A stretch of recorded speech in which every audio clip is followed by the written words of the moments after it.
why is it not working?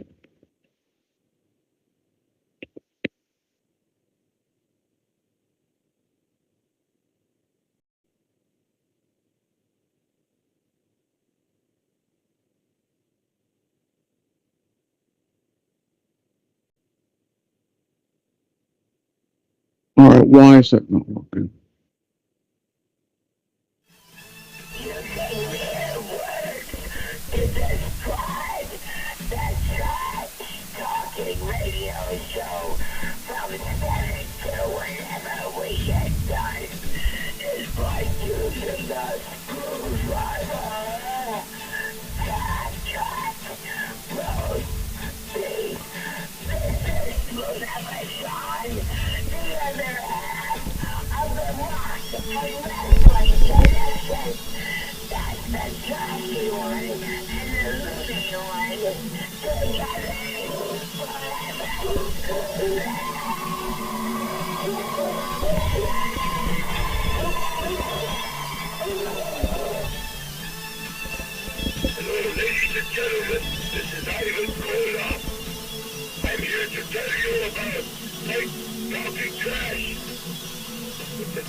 It is Trash Talking Radio. It is Tuesday, and it is loud. Hold on a sec here, because I got to turn us down for some reason. Hold on. Hold on. What do I got to do? What do I got to do? Hold on. Doggone it. Where'd it go?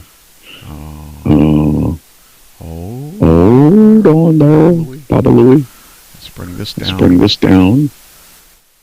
Bring this down. Bring this down. Oop. Check 1, 2. Okay, Doug, talk to me. Okay, you're up there. Why are you up there? All right, we'll give you that. Okay, well, that's this one. That wasn't what it came up in practice. Okay. Talk again. Check 1 2 1 2 1 2. Check 1 2. See, but you're coming through two different places. Which one are you? Wonder why you're at both places. Yeah. Okay, I'm gonna turn this one off. And you should still be good, because I think you're coming in on my channel. So that should be good. Okay. All right. Now, here's another place. What's that one?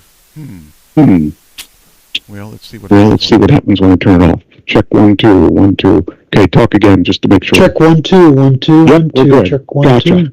All right. Awesome. Now it's now I just got to put our pictures up, because I know everyone loves to see us. And yes. So here's the reveal. Here's who we are. No. Now I got to get the mouse down to there. And in this corner, we got Doug. Yay! There he is. And then in this corner, we got me. Hey, we're there. We are here. Amazing. It works. It works. The magic of television. What the heck? It's hard to believe. The technology's working today, I think. Huh. As long as it doesn't do that weird thing where it made those weird sounds. Oh, you still hear? You don't hear echo now, do you? Let me see. I don't know if I could hear. Got to check to see if I can hear on my phone. Let's see. How's this work now? Okay. Now I don't hear any sound. I don't know why. I should hear sound. I swear. Technology. Oh, I hear me. There I am. I don't hear any echo now, so I think we're good. All right. Well, it sounds good. It sounds like there's no echoing or anything. That's good. Holy cow. Technology's working today. Looks like I picked a good time to subscribe. Yeah, if you're brand new, this is not normal. Yeah, really. Not to scare you away, but I was getting scared for myself. Okay, now my mouse isn't working. Uh-oh. What's going on? Hello. What's going on? What's going on? Hey, I lost everything. Are we on? We're still on, I think. Well, oh, you disappeared again. Doggone it. You're back to See, we spoke too soon now. Gotta Find you. Gotta figure out what happened to you. Yeah, that was wow, I'm going out of that one. But I'm here. Okay, so you're the one that's gone though. So what happened to you? That's the question. For some reason, you can still hear me, right? I can still hear you. Did you? But I'm back to your space scene again. Oh, okay, good. Well, that's what I needed to know. For some reason, we lost this. Hold on. There you go. Okay, we're back. Good. I'm glad I didn't touch anything. I would have screwed it up then. For some reason, we lost our picture. So, okay, we're back now. So you see everything now, right? I see everything. All right. Yes. More than I want to see. Well, at least you see what you need to see. Even if you don't. I see what I need to see. Yes. And so that's the important thing. All right, now we're back and we're rocking, and now we can go forward with business. Today, let's see, what did I have on the agenda? I have a couple things on the agenda that's actually good. I want to start talking about Coachella first. You want to talk about? Are you familiar with Coachella? I know basically what it is. Well, they had. I know Bernie Sanders. I know Bernie Sanders was there. Oh well, I know very little about Coachella except the things I'm going to talk about. First, I know you have to have money to go. Yes, that's one of the things I want to talk about. I would not go to Coachella because it is so expensive. There were some good acts. $30 hamburgers, I've been told. Oh, I'm going to cover that. That's yeah, it's worse than that. Well, okay, let's talk about who was there. Because I actually Sunday when I was on my way to band practice, they had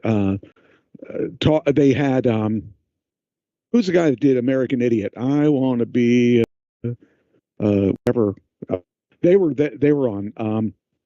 But there were a lot of really nice, really good.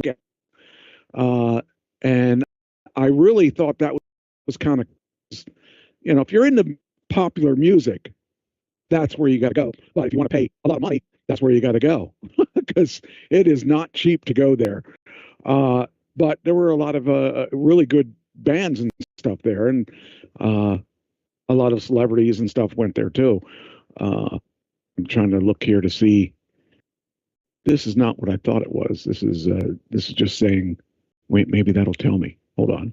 I'm trying to see if it'll tell me who were the celebrities. But anyway, so the thing I saw about that, which was really sad, was, man, the people were really upset about the prices they were spending for food and stuff, and rightfully so. Some of the examples, somebody bought tacos, and I think they bought like 2 tacos and a lemonade and maybe one other thing, and they ended up paying over $125. And to me, that's just highway robbery. I mean, talk about ripping people off. Now I can't get it. Now my link isn't working. Oh, that's what this link is. I'll bet you. Yes, that's the link. Okay. I wonder where the link got to. Probably this one. See? There we go. I mean, I really don't want to be around that many people too, because anything can happen in that when there are that many people there. But here we go. Festival goers went viral on social media. They showed off the meals they paid for, and here you go. One woman on TikTok bought a taco, nachos, and lemonade for people. Cost her $102. That's insane. You know, you end up paying a couple $100 for the tickets. And then on top of that, you know, you're going to pay $1,000 by the time if you stay for the whole weekend. Well, the cheap seats were $600, the $1,500 to $2,000. Oh, there's no way I'd pay to. Oh, I'm too cheap. And I'm a musician. And I'm too cheap. You know, I'm not going to pay that kind of money. That's just crazy. I'd rather listen to it for free on YouTube because they had a feed from YouTube. But I just think it's insane. And yet there's people that, you know, they apparently sold a lot of tickets. So, you know, I don't think. Well, it's an event. Yeah. Yeah, it says 102 for 2 plates of 3 tacos, a plate of nachos, and 2 lemonades. Cost. The lemonades were $17 each. Yeah. Somebody's making money. That better be the best food you've ever eaten in your life. And I know it wouldn't be. They aren't going to have festival. They're not going to have really good seating and all that other stuff. I don't know. I don't want to be around that many people. I mean, I'm sorry. I don't think anything good can come out of that many people being around each other. So I'll pass on that. So let's see. Here's another one. Says his pepperoni, one price for a pepperoni pizza, one slice came out to $13. $13 for one slice of pizza. Now that means that whole thing would have run you $100 if you bought the whole pie. Oh man, that's crazy. Well, they have you trapped. Yeah, they do. You can't go out and come back in. You got to stay. They got you right where they want you. I don't know. I've never been into the festival thing. I don't want to be around that many people, like I said. But that's why I don't go to those places. I did go to see Kiss in concert, but that wasn't a big festival thing. You know, I went to see Alice Cooper a couple times. I think I saw Alice Cooper 5 times. I saw Meatloaf probably about 5 times. Mellencamp was really good. You know, there's people I would probably go see, but I wouldn't go to a situation where I was in that kind of situation where you have to pay that kind of money. But I'm cheap. All right. Anyway. All right. That was the Coachella thing. All right. Why is it? Okay. Call that and that and that. Okay. Now let's get the show started. Well, Blue Origin had a flight last week, and a historic flight at that. All female crew members. Yep. That's I know who was not at that festival. Yes, I would imagine. Well, they probably had the best seats in the house. That's right. Katie was not there. Yeah, she was not. She was probably happy not to be there. If I had a choice between going into space and going to Coachella, I don't think I'd want to do either of them. I'd go into space. Not me. I don't want to go to space. I'm too afraid of explosions and death and things like that. So yeah, I would probably stay home. I don't know. There's a lot of people that want to do that though. A lot of people want to fly. I don't know. I'm not into. I just think that I was meant to be here on this planet. I don't need to be anywhere else. So I'm happy to give someone else my seat. So, but yeah, it was interesting because Katy Perry went, Gail King. I thought that was interesting. Where was it? Bezos' Girlfriend, fiance, Sanchez. Lauren Sanchez. Aisha Bowe, who is a film producer. Oh no, she's a aerospace engineer. Film producer Carrie Ann Flynn. Activist Amanda. I don't know how to pronounce her name. Is it Nayin? Nayin, I think. I don't know. But anyway, I mean, I feel I think it's cool that they went. I don't want to go, but if I decide that if they offer it to me, I'm going to ask them if they would like to go again because I'm not going. So Bezos' girlfriend says, if you didn't want to marry me, you didn't have to send me into space. yeah, really. Oh man, I just don't really feel that the technology is where I would want it to be, and I have no desire to go out to outer space, unless they want to let me meet an alien or something. Then there might be some desire to go. So I don't know, but anyway, that's another thing. Okay, the birthdays today. I did match everybody up with their pictures to try to make your job easier. Kirsten Stewart. Do you know who she is? Nope. Okay, she is. I didn't think you'd know her, but she is pretty big. She was in some pretty neat stuff. She is 35 today. I found out she's married to a woman. That was something that I didn't know. But she did a lot of movies that would. Wait a minute, let me look it up here. I forget what all she was in. She was in some things I recognized, even though I can't even tell you. Oh, Twilight. That's why I didn't know her, because she's in Twilight. But she was also in some pretty big projects too. So I just thought it was interesting. Oh wait, she's engaged to Dylan Mayer. This must not be the one. This is not the one I thought it was. No, the she one says woman she's bisexual. Oh. I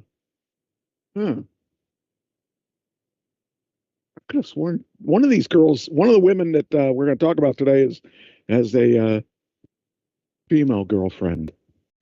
I don't know. Yeah, I think it's her. I do think it is her. All right. Anyway, she's one. Dennis Quaid is another one. He is this person. Dennis has got to be what? Well, I was just going to say he's been in a lot of pretty big movies. He played the president, I think, in one of the movies. But yeah. Anyway, go ahead. What do you think? He's got to be in his 60s. 71. Wow. I thought about that. I was thinking about he was in a lot of movies while I was a kid. But I think he was in wait a minute, hold on. Wikipedia. Here we go. There we go. He was in a lot of stuff. Breaking Away, The Right Stuff, Big Easy, Inner Space, Great Balls of Fire, Dragonheart, Parent Trap, The Rookie, The Day After Tomorrow, In Good Company, Flight of the Phoenix, Yours, Mine, and Ours, Vantage Point. He got a Golden Globe for Far From Heaven, The Guardian. Then he had a bunch of things. Yeah, I mean he's got a long list of stuff.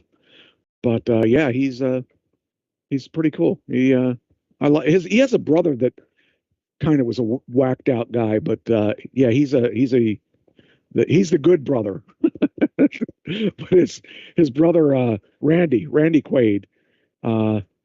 He's the first cousin to Gene Autry. That's interesting. Wow. Yeah. I didn't know that. Anyway, he married Meg Ryan at one point. And I guess his current is Laura Savoli. So, but it was just kind of cool to see that I want to see what's the other one? There was somebody popped up that I didn't recognize. Where was the guy at? Oh, there it is. Okay, that's his son. Oh, I didn't know that. That guy is in I'm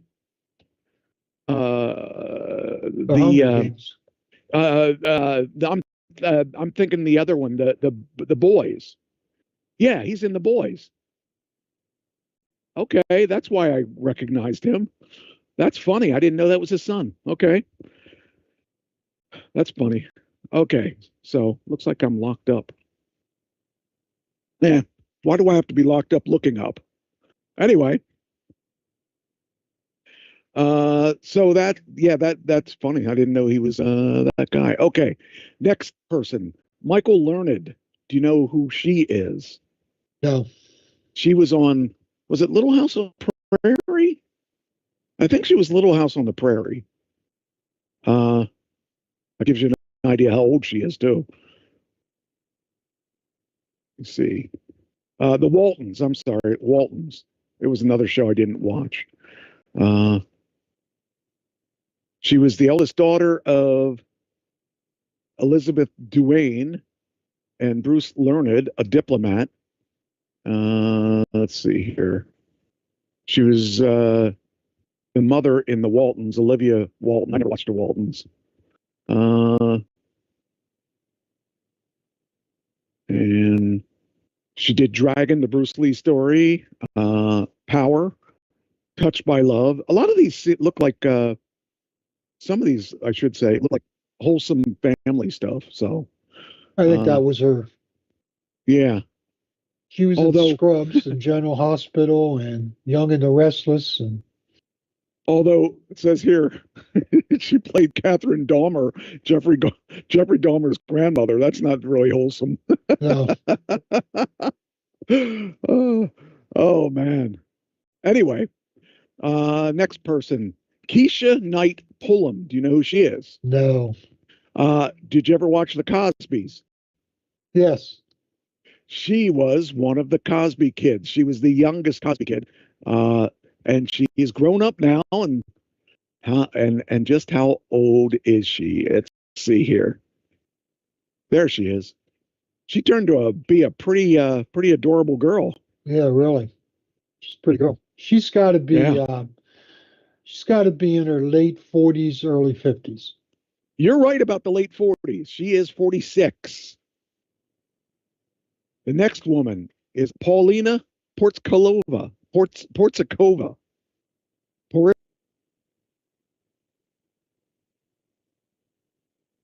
Now I've lost your sound, Mike.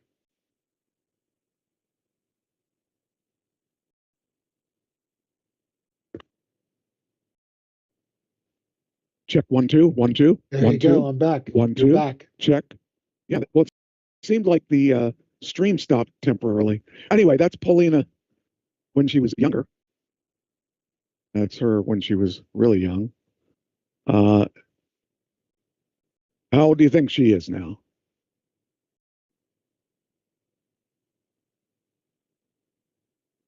$65. She is 60. All right, next one. This is someone I know only because I loved the TV show he was on. Jeremy Clarkson. Did you ever watch Top Gear? No. That is a cool show. It was made in England, and they made an American version, but the best version was definitely, without a doubt, the British version. But anyway, Jeremy Clarkson was the host of that for probably 18 years. So you probably don't know too much about him, but he is 65. All right, next one is Sarah Michelle Gellar. You probably don't know her because you probably don't watch the things she was in, but she was in Twilight, I believe, is one of her big ones. I don't think I even watched a whole lot that she was in because, I wasn't into the vampire thing. She was in All My Children. Oh, I didn't know that. And Swan's Crossing, Buffy. What did I say? I did say Buffy, did I? Buffy the Vampire Slayer. I Know What You Did Last Summer. She was in Scooby Doo. She was in Cruel Intentions, The Grudge. A bunch of movies by looks of things. Well, it says here she was born in 77, so. So that tells you she's 48. Yeah. How about Anthony Michael Hall from, geez, that was from my childhood. He's been in acting for a long time. He was in,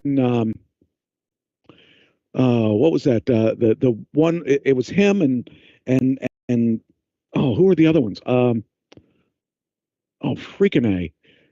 Here he is. This is him as that we'll remember him as. We don't really remember him as this, but he is still acting. He's got to be 65. He has got to be 57. I thought he was my age, so I'm really surprised it was 57. And almost lastly, Brad Garrett. Do you know who he is? No. He's like a 6'6". He's like a 6'6" comedian. Oh, that's not him. Whoop! How'd that get there? That's not him. Hold on. That's him. That's Rob. Okay, that's Rob. He's one of his. It's his birthday too. Rob. Did you ever watch It's Always Sunny in Philadelphia? I know the show. I never watched it. Okay, he's in that. He writes that show, and so I actually didn't know that. I know his name because of the show, but I thought he was the bartender in that. I thought he was the one owner of the bar, and he's not. He's the geeky guy in the background that does all the weird things. So that's who. It's funny to see him on there because I didn't realize that was him. I thought he was the other guy. But anyway, he's 48 today. Brad Garrett is the guy that was supposed to come up, but he came up instead. Here we go. This guy's like 6'6". He was in everything. Everybody Loves Raymond, and he was. Oh yeah, I remember. He's a stand-up comedian too. Yeah. Anyway, any idea? 65. You got it right on the nose. Then we got two more. I'm going to do the first one. I'm going to do is Emma Thompson. I should know her. For some reason, I feel I should know her, but I really don't think I know her. For some reason, I thought I knew that name. I thought someone at work, Tom Cruise, but I don't think she did. When I saw her picture, I said, "Oh, that's not her." She played. What do we got here? Oh, those are a lot of BBC stuff, so that you probably won't know her. Oh, well, she was in Men in Black. Cruella. Okay. Sweeney Todd. She did. And she's written 3 Peter Rabbit books. I think you're not going to know her, so I'm just going to give you that. She's 66. And last but not least, Seth Rogen. Seth has got to be.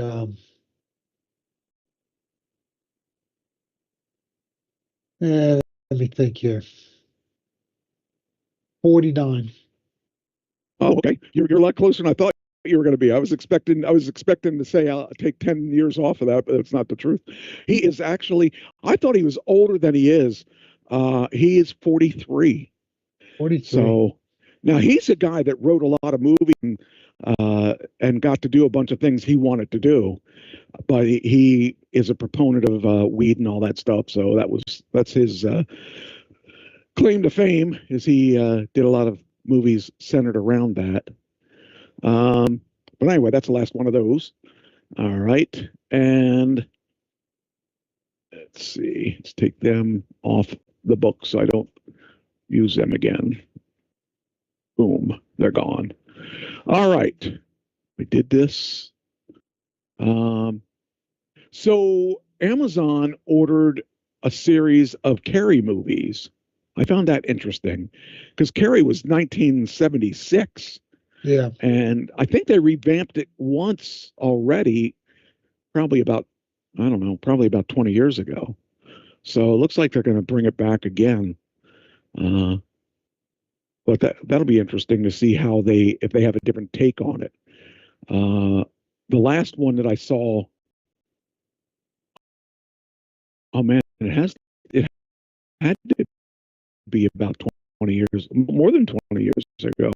No, it would be about 20 years ago. They really, when they came out with the vision of it, it was pretty interesting because I mean, back when in 70, what was it, 74, they didn't have a lot of the technology they had when this was released.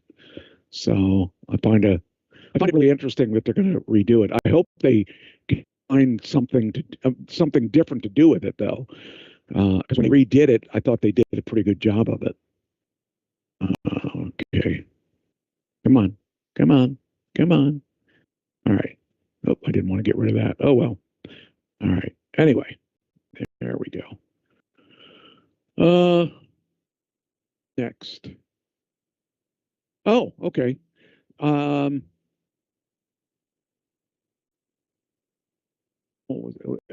Epstein. Do you remember Epstein? He was the guy that was convicted of trafficking. Yeah. Maxwell currently serving. Okay, Epstein's accomplice Ghislaine Maxwell appeals case to the Supreme Court.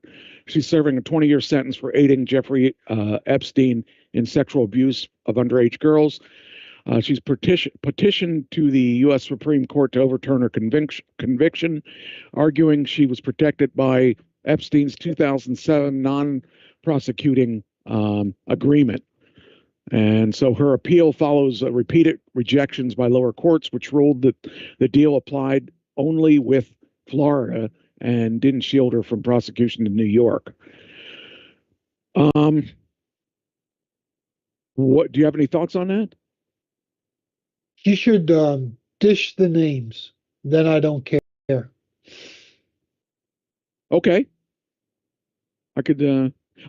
I just think that if you're protected in one state, I mean, not that what she did was right. She didn't do. I'm not in any way saying she did the right thing, but if she was protected in Florida, they should probably protect her now.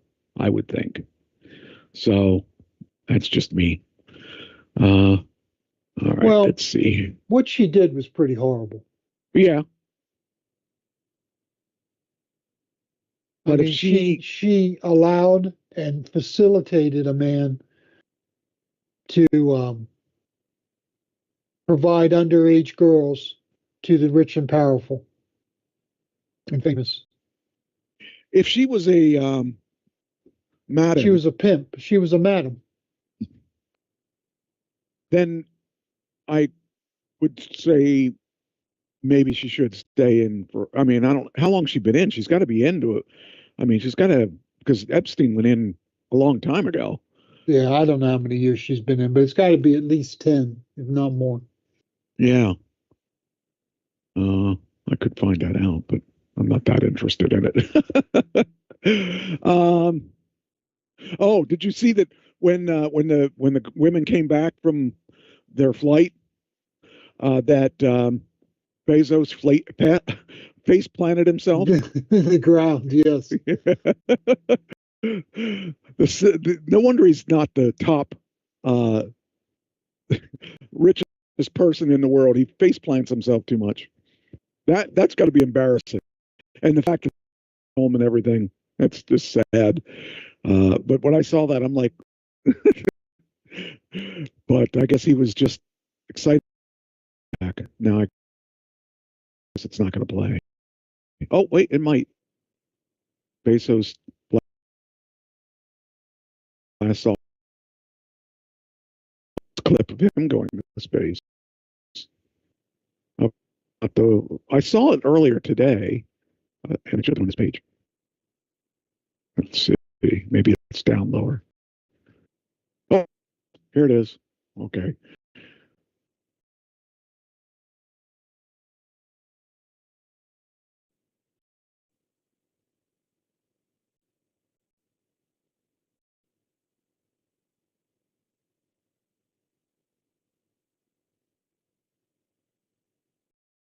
Okay, here he is. Boom. That's so embarrassing. And they kept replaying it.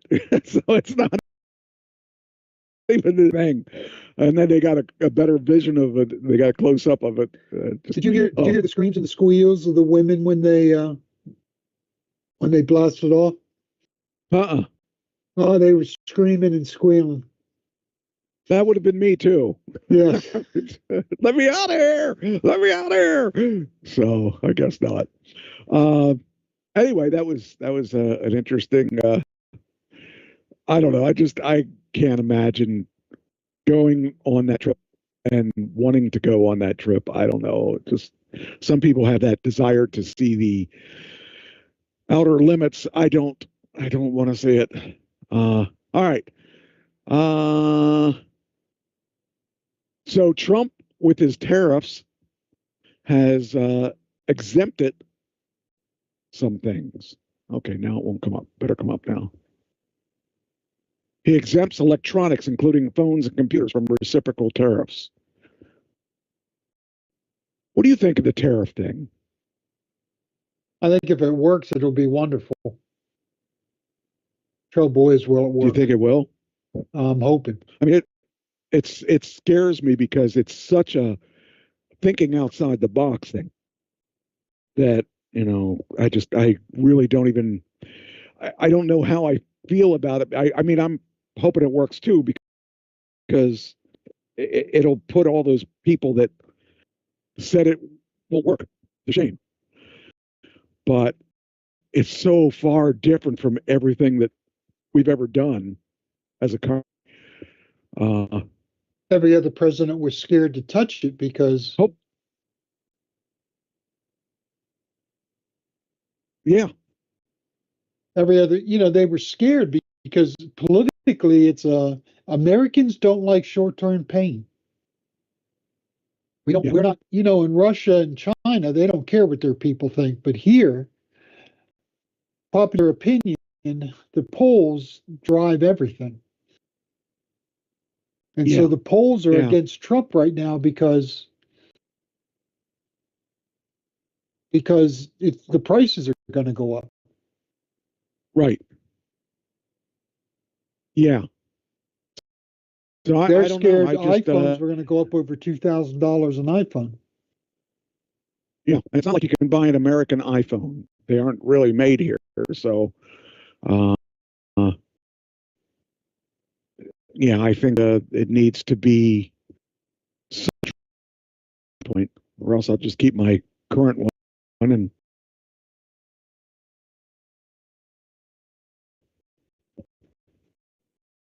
I don't know.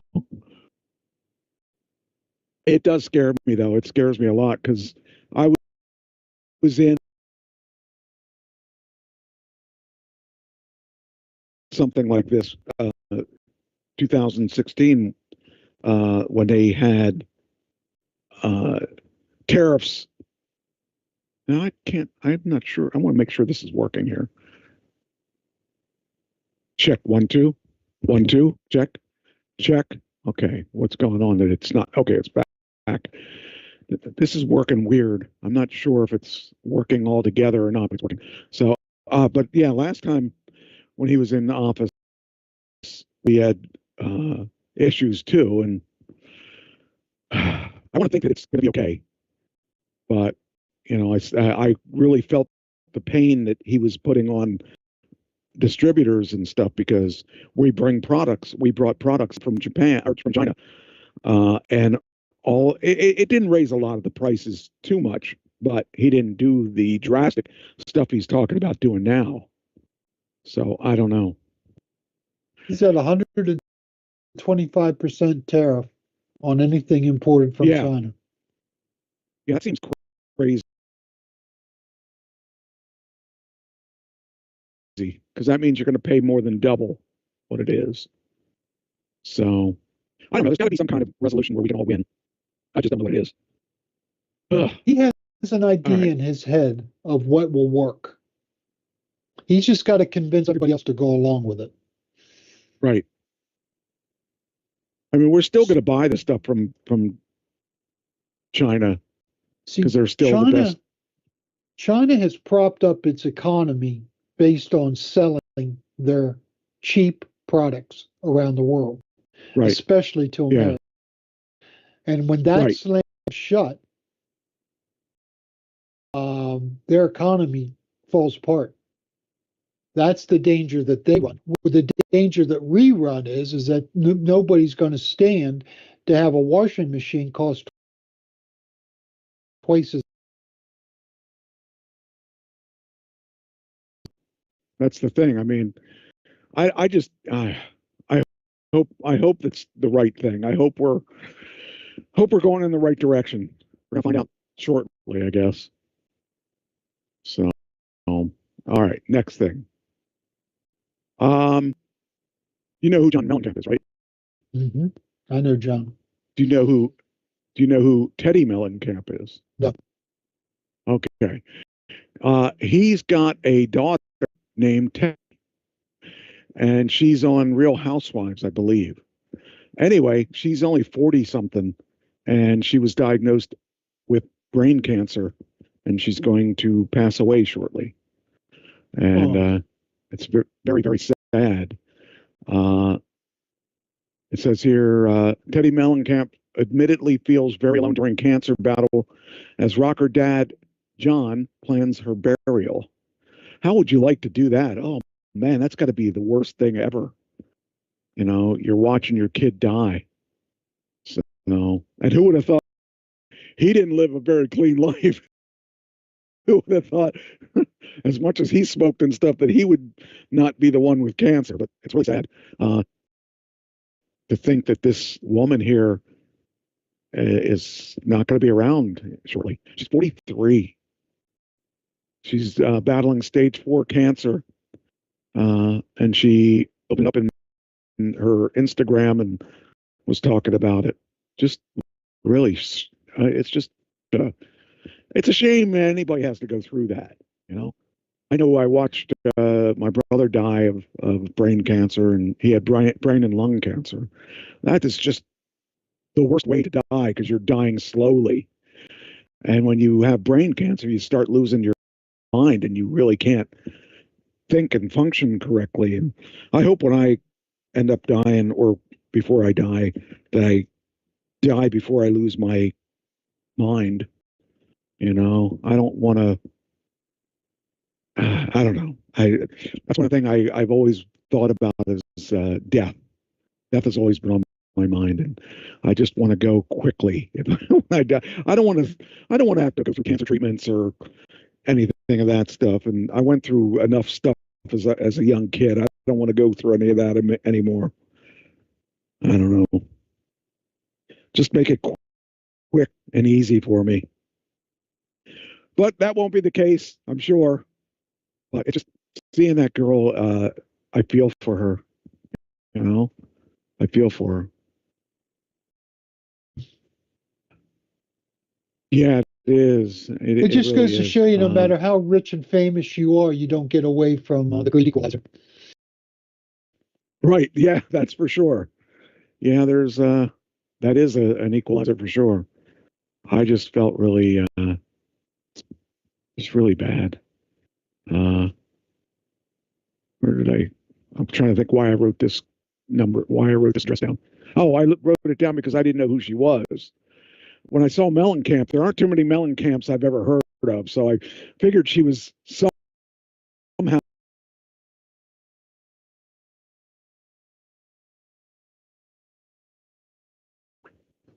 Yeah, she's pretty good. Yeah, it's a shame. Oh, it does say 50-50 chance of survival, so she might. I don't know. She might make it, but if he's already looking for her funeral arrangements, I don't know. But it's a shame. I've written my funeral. Have you? Yeah. I don't want to have my family worry about it. That's good. I need to do that. I need to sit down and filled write with a will. bunch of music. Oh, who gets my CD? Well, I'll sell it for you. You can set up shop in the lobby and sell your music. There we go. That would be really stupid, though. I'd feel really dumb about doing that on your day of your death. I won't be there to care, Mike. What are you here for? Oh, I'm just here to. I'm not here to see Doug. I'm not here to pay tribute to him. I'm here to sell my CD. It has a great song called "Start Not the End."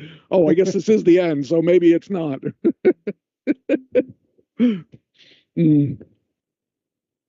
I don't want to think of that, though. That stuff is stuff we need to think about. But who wants to think about that? And you got to think about it. I've done so many funerals, and most of them are so meaningless. Yeah. And you don't have any idea who the person is. Right. So I just thought I would do what I felt was appropriate, and nobody else has to figure it out. That makes sense. All right. You probably haven't watched White Lotus, I'm thinking. I know what it is, but no, I haven't watched it. Okay. The final episode of White Lotus for this season, SNL made a joke of it. And there's this woman, Amy Lou Wood, who is in it, and she has bad teeth. Let's just put it that way. Anyway, when Saturday Night Live made fun of her, first off, they did it all around President and all around you got to watch if you got Peacock. Yeah. You should watch the last Saturday Night Live. It's so bad, it's so good. It's so bad, it's just hilarious. Trump's there and he's trying to relax. And if you saw the last White Lotus, there's a businessman whose business is about to crash and his family doesn't know it. Well, that's basically what it is with Trump, where his family doesn't know that he's about to crash, and he's all worried. And his two sons are there, and the one's the really dumb son, and one's really a smart son. And it just was really stupid, but it was really funny. Anyway, they come up to this thing with this girl, Amy Lee, who ends up being a big part of that finale. And I think that's her there. But in the show, she had big teeth. I mean, here a picture of it, maybe. And that's Robert F. Kennedy. He had a part in it too. Actually, he didn't have a part in it, but he played it. They had John Hamm play him, and it just was really stupid. But here's the girl. She has teeth, really bad teeth. Anyway, in the Saturday Night Live episode, she had really big teeth. It was so freaking funny. I was laughing out loud. That's how bad it was. It was just, but it was worth watching. But that was anyway. Amy Lee Wood was really upset that they made fun of her teeth. When you're in Hollywood, you gotta. So, then Kevin Bacon's in the news again. He found a dead body in filming. So here it goes. The actor remembers seeing a body that was floating while they were filming a late night swamp scene for the erotic crime thriller. Now he's played some pretty creepy people too, but yeah, I can't imagine like you're on the set and you find a dead body in the water. That's probably not the best thing. But it says here, we were out in the swamp one night, a lot of mosquitoes, wow, and we were shooting some scene. I don't remember what it was by the river. Bacon explained they had floated a raft out there so that they could put out a light. And it says it also illuminated something else floating nearby. All of a sudden, I hear from across the walkie-talkie, "Hey, I just saw a floater, and it was a body that was floating by.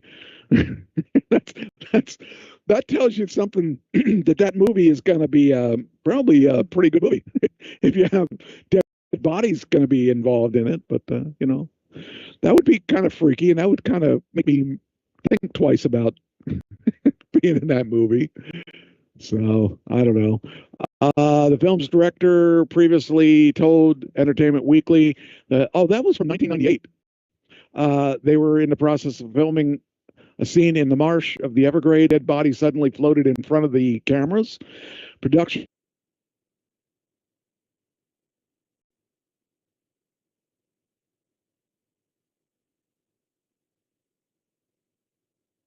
I lost the sound, Mike. You lost the sound. Wait, hold on. Why? See, this is weird because every time you lose the sound, we lost the video too. Because for some reason, I don't think that's our end. I think it's on the other end. But for some reason, we're losing sound for a second, and then we lose the video too. So whenever you lose the sound, just let me know because apparently the video's down too. And that's not on our end. I know that much anyway. All right, so that was that. And then Keanu Reeves is in the news. Let me see. What did he have to say? Everyone's stoked to see that he's in the news. It says Keanu Reeves is reuniting with a former co-star for his next project, and it's bound to be anything but bogus. He's going to go, I can't believe he's going to do this, but he's going to do another Bill and Ted's Excellent Adventure. Oh, my. That's what, 30, 40 years old? Yeah. I like Keanu. Keanu is kind of a cool guy because he seems to be like, well, first off, he's a dog lover, so that makes it really good. But, you know, he's also established himself as a really solid actor. So I found that interesting. And he's a good musician, too. So, you know, that's good to know. But, you know, I don't really understand why he would want to do that. I guess I guess he was Ted. Maybe he was, I don't know, whichever one he wasn't is probably needing money. So he's probably doing it to be nice to him. So here's a, this is going to throw you off. Didn't Rosie O'Donnell move out of the country? Yeah, she's in Ireland. Okay, this is funny. Oh, kind of funny. Rosie, these are things you can't make up, by the way. This is a story that I could not make up. She says that convicted killer Lyle Menendez is the first straight man she can love and trust.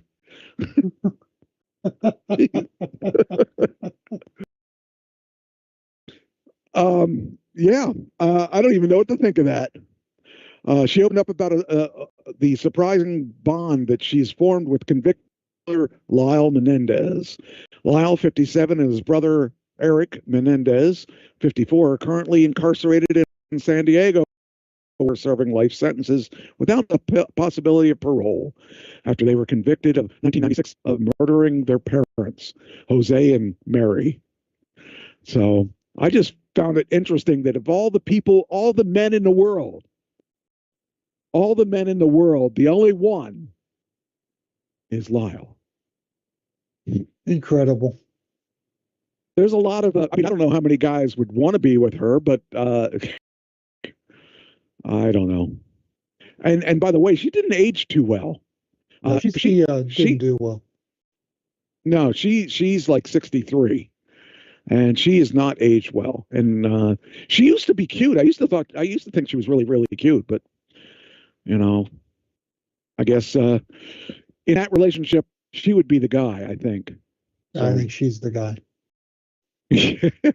but she's got to be careful not to be too rough because he'd shoot her. Oh, man. Then, okay, so Mark Zuckerberg's in the news. And this is one I had a conversation with Christine about earlier today. He's in trouble because he owns Meta, which basically is an AI company. It's Facebook. It's it's Instagram, it's WhatsApp, and they're calling him a monopoly now. And I don't really know that they could really call him a monopoly because there are other companies out there that are doing well. Well, as big as he is, but they're still doing all right. Anyway, so they're trying to get him. They're probably going to try to make him break up Facebook and Instagram and all that stuff. And the thing I think is good about Facebook and Instagram, and probably WhatsApp, I've never used WhatsApp, but the two things with Instagram and Facebook is that they're two different audiences, but they're connected. So I market to both of those, but it's one of those things that you got to have both if you're trying to hit an audience. And I would imagine WhatsApp is probably, I mean, that used to be a commerce app, but I'm sure it's not that now. But defends his Meta social media acquisition first day of his antitrust trial. That was like the one that they had with Microsoft.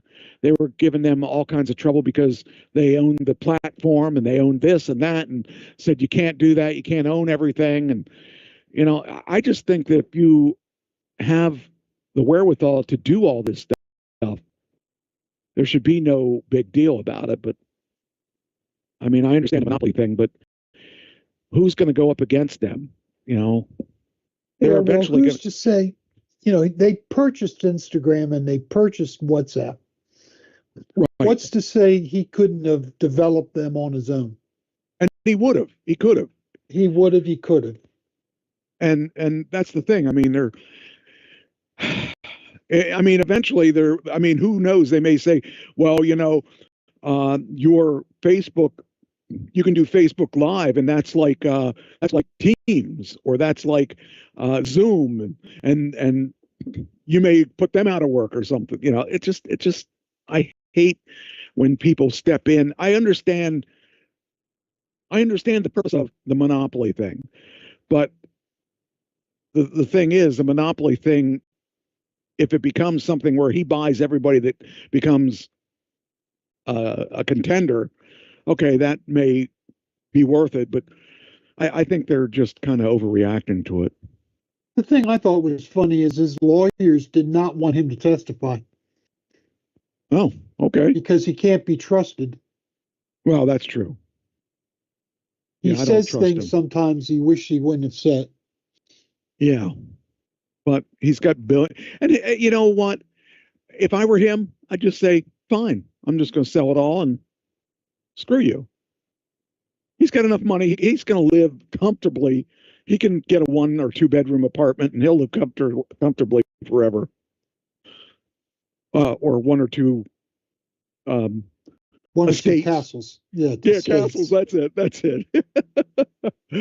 So I don't know. I think that they blow it out of proportion. I think that it's stupid that we're even having to worry about that. But that seems to be an issue in people's minds.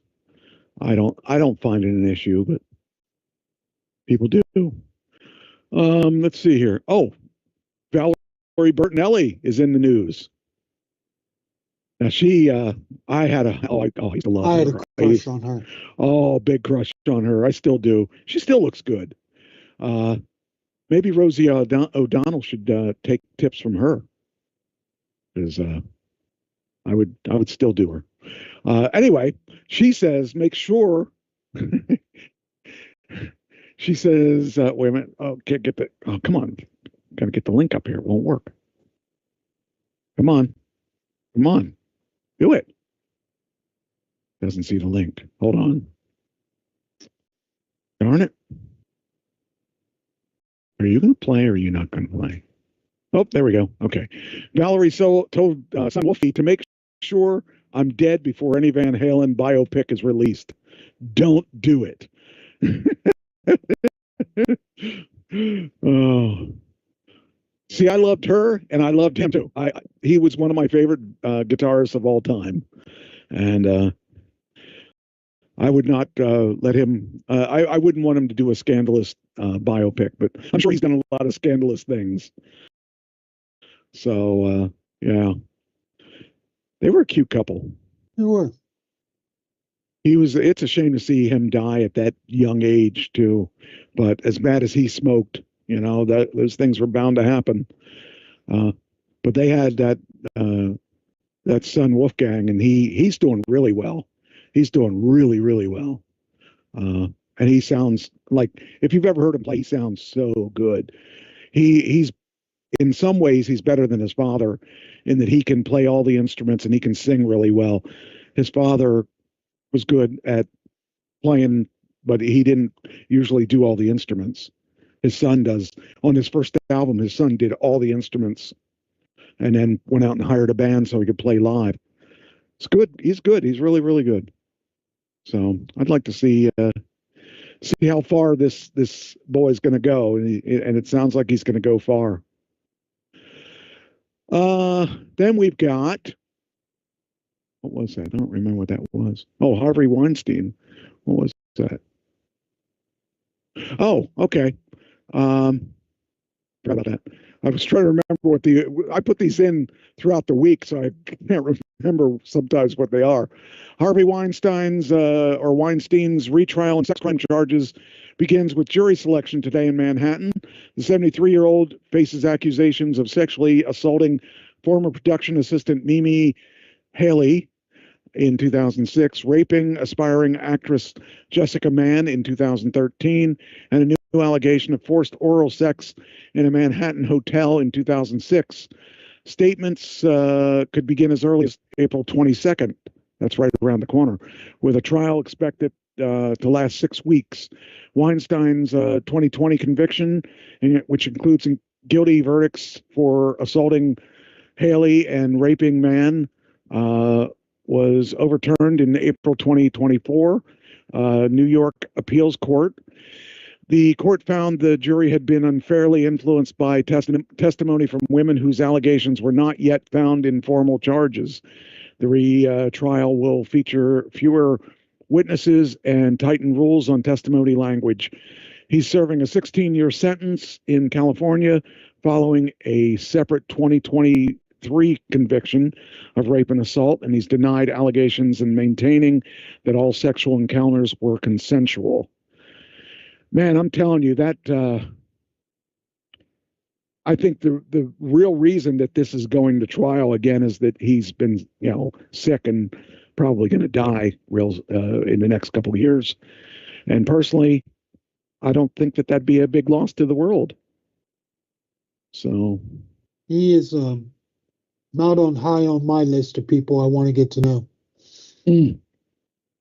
I was going to have him on as a guest next week. There you go.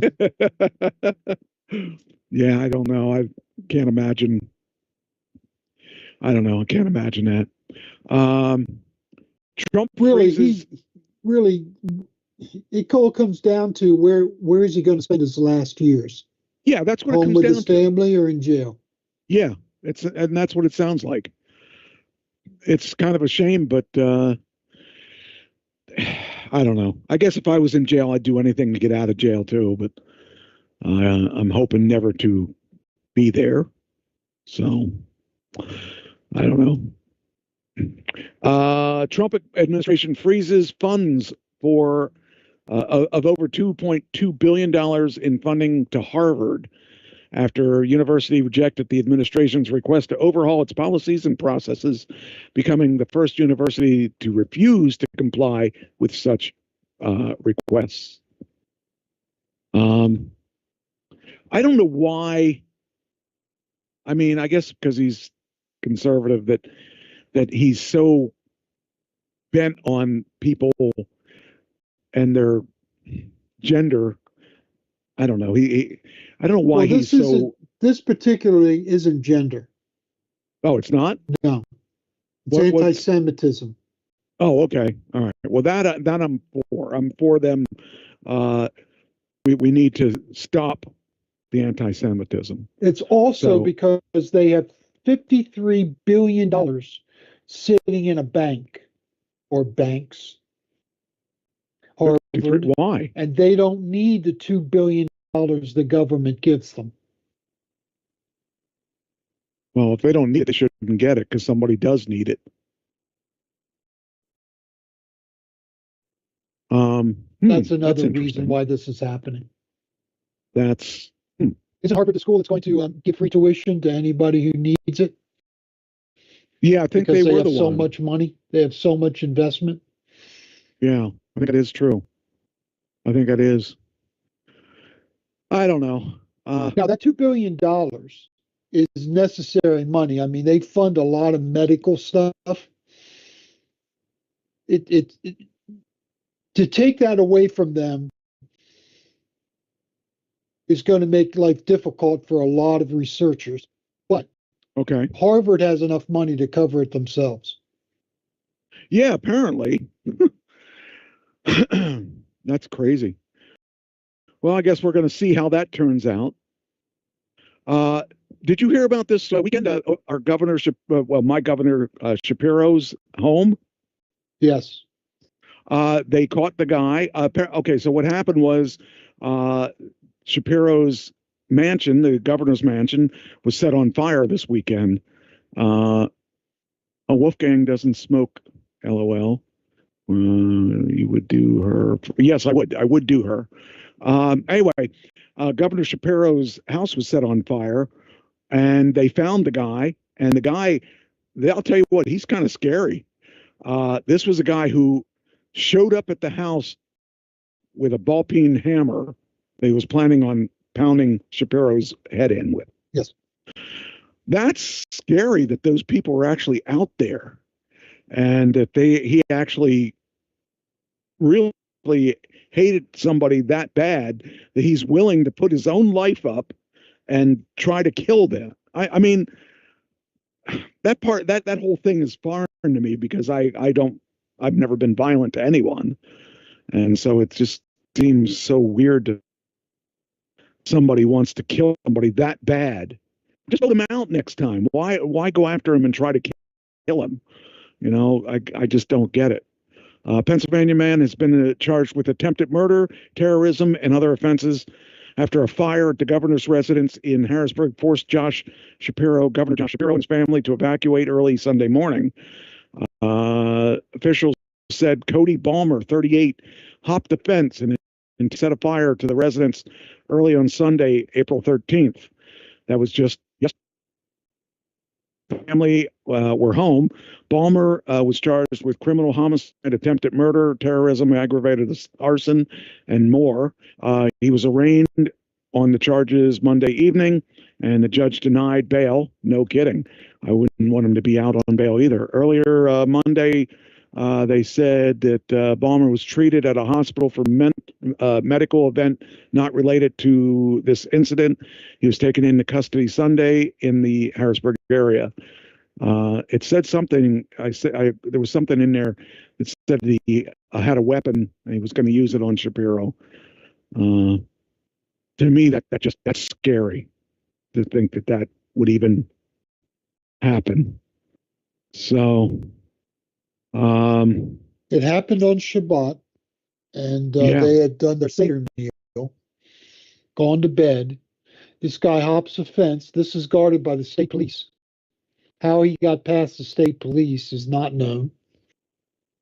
He had homemade Molotov cocktails, got inside Jeez. the mansion, threw them, lit them off, got out, got away. Then went to his girlfriend, his ex-girlfriend, and confessed.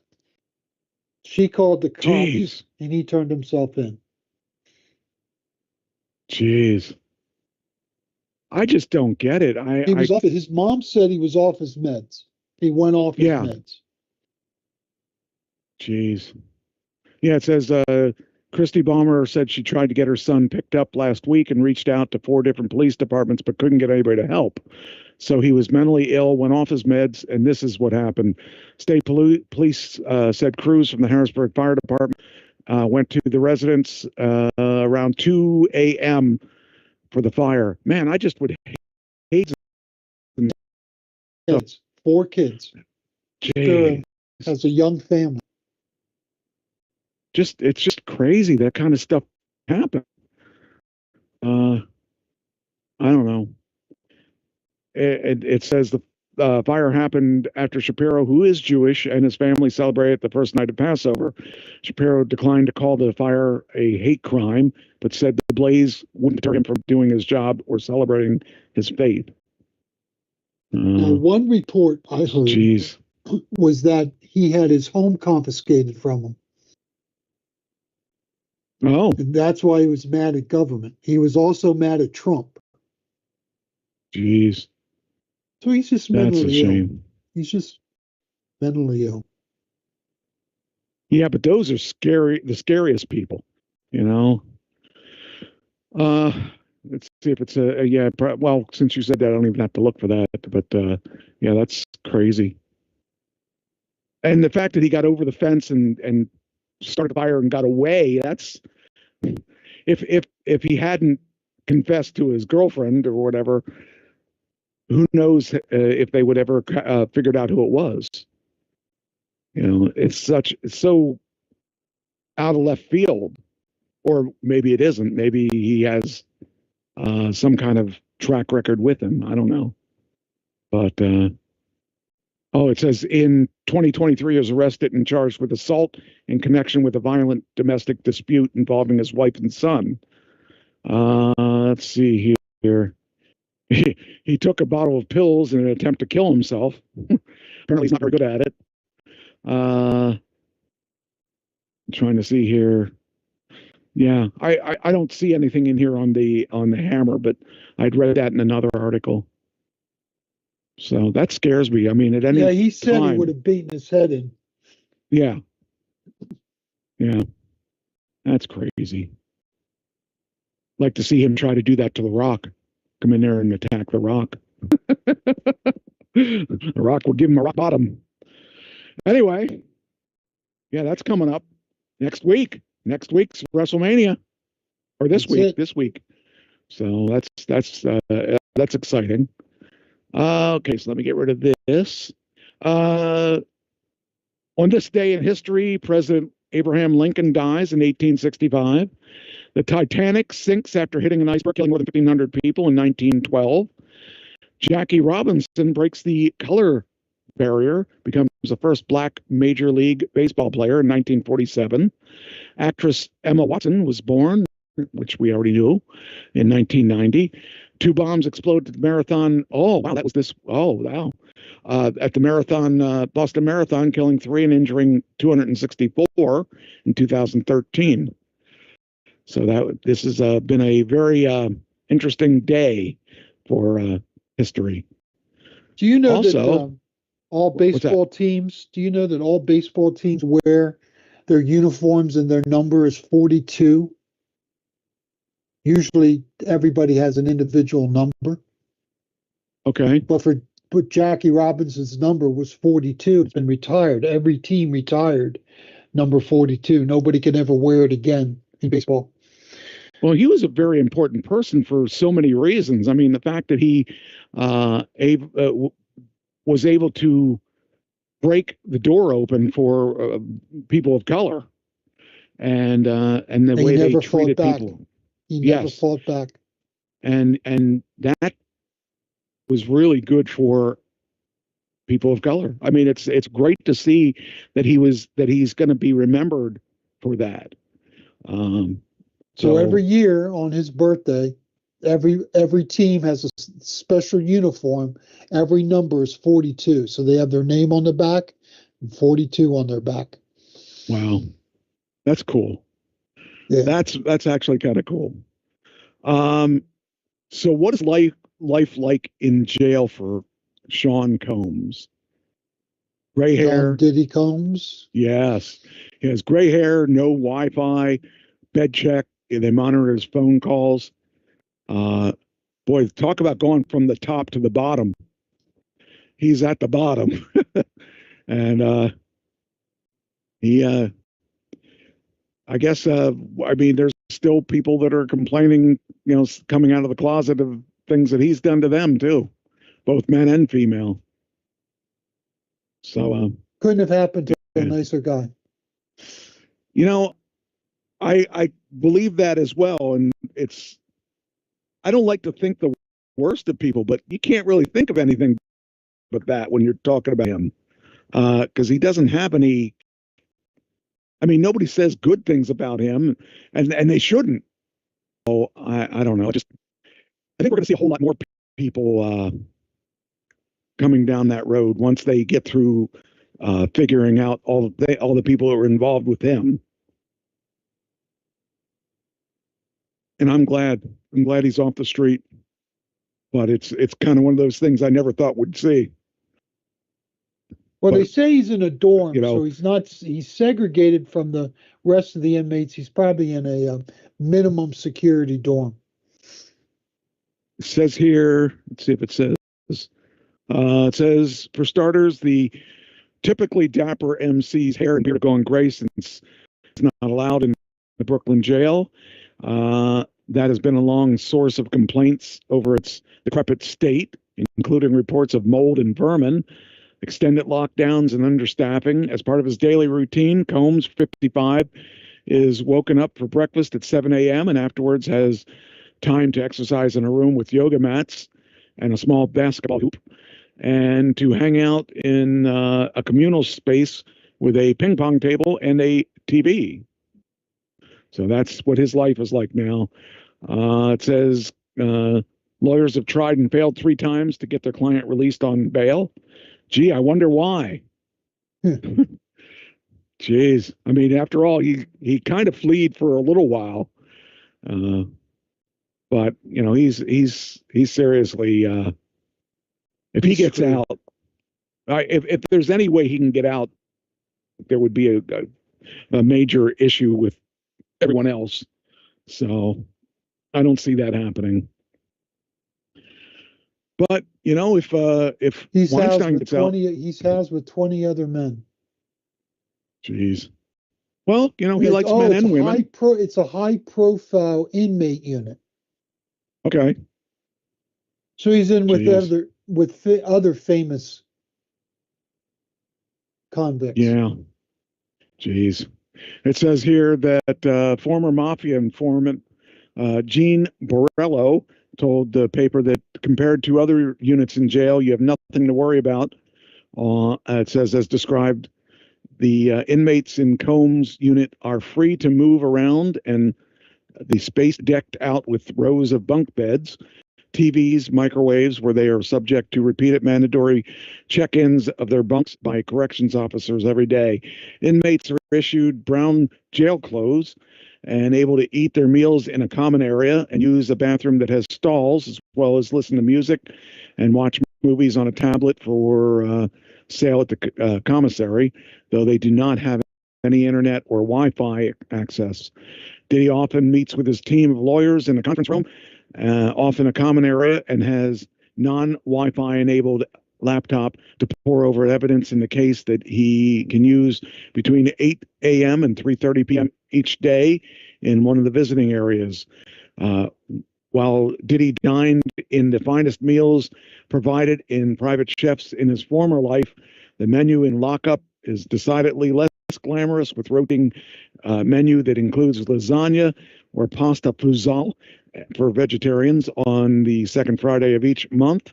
There are also Snicker bars and bags of Cheez-Its for sale in the commissary, along with toiletries, radio, watches, and inmates can spend up to $180 in the commissary every 2 weeks from funds provided by friends and family, with one crucial item, $1 packet of mackerel snacks serving as the key bartering tool among the incarcerated. It says here, allowed visitors on Tuesdays, where you can make phone calls, such as a recent one to rapper Yee.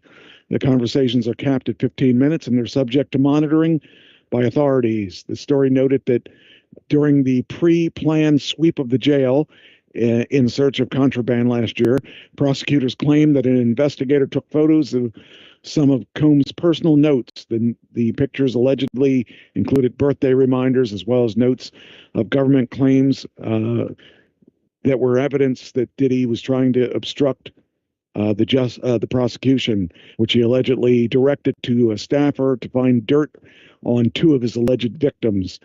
The rapper's lawyers claimed that the proof of government was to try to spy on their client and eavesdrop on confidential communications with counsel.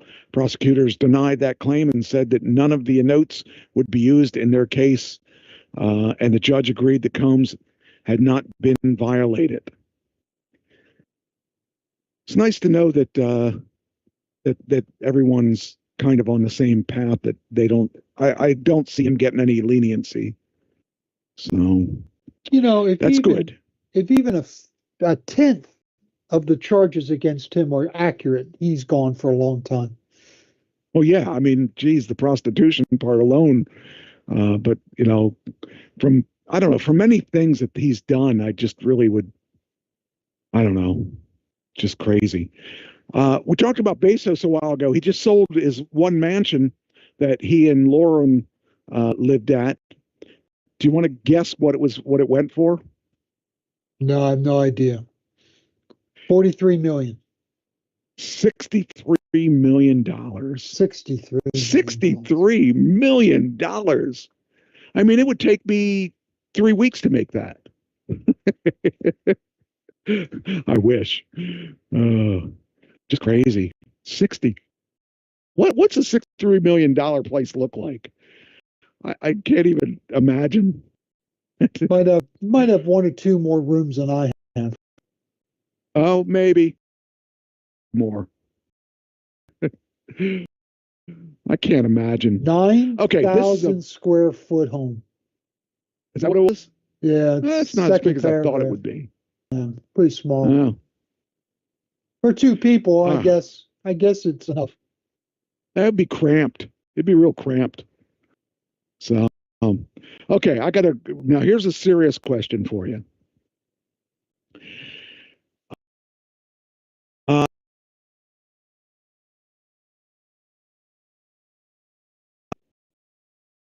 Who would you think would be in that group? It would be? Who do you think would be in that group? Yeah. Well, Harris for one, Newsom two. Bernie Sanders could be three. Okay. Let's see. It would Nikki Haley would be. Is it just on both sides, both major parties? I think so. Yeah. Kristi Noem, J.D. Vance. Okay. Am I getting some? You hit some. We'll go through them. Is for the Democrats, they say Buttigieg, or whatever his last name is. Yeah, that guy. Gavin Newsom. Nobody would vote for Gavin, would they? He's changing his whole thing. He's turning out to be a moderate. I mean, but he was like during the COVID thing, he was the worst guy. I swear. He I don't know. I just didn't like him. Alexandria Ocasio-Cortez. Just say AOC. AOC. That's New how York she's Democrat. known. She's known as AOC. She's the New York Democrat taking a leading role opposing the Trump administration's policies, including barnstorming the country with Sanders. I didn't say her because I didn't think she was 35 yet, but I guess she is 35 now. Oh, so she's a young girl. She's young. Oh, okay. Okay. Interesting. Okay. And pretty. And very pretty. Well, I mean, I don't have a problem with a woman being in office. I just had a problem with Harris because I didn't think she was strong enough. Then J.B. Pritzker. Pritzker, sure. Governor of Illinois, he's a real winner.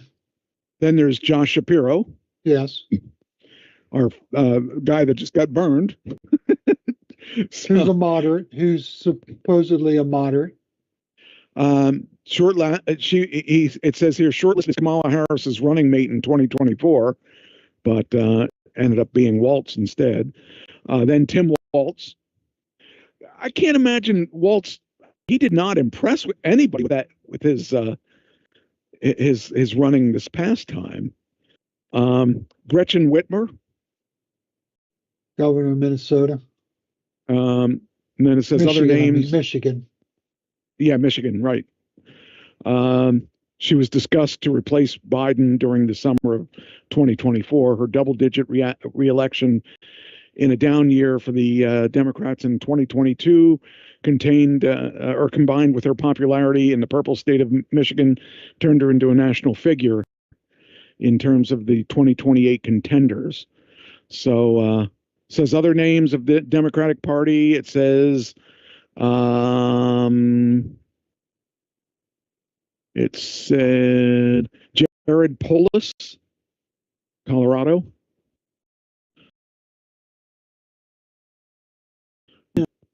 Okay. And it says here Chris Murphy in Connecticut, Cory Booker in New Jersey. Mark Cuban and Stephen A. Smith. Do you know who Stephen A. Smith is? No. Yeah, he is he's another Trump. Very well spoken.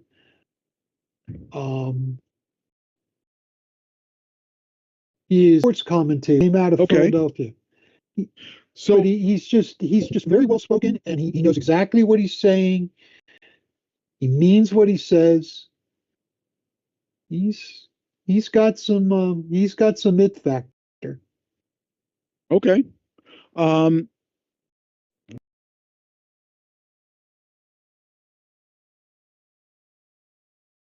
Is he a possible contender? He's a possible contender too. Huh.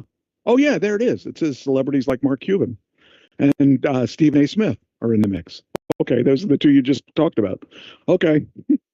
Okay, here's a shorter list of Republicans in the shadow of J.D. Vance. Nikki Haley, Ron DeSantis, Kristi Noem, Marco Rubio, J.D. Vance, Glenn Youngkin, and other names that say here, Ramaswamy, Ted Cruz. He's running for and Donald Ramaswamy's running for governor of Ohio. Ted Cruz and Donald Trump Jr. Would Donald Trump Jr. actually run? I don't know. He likes.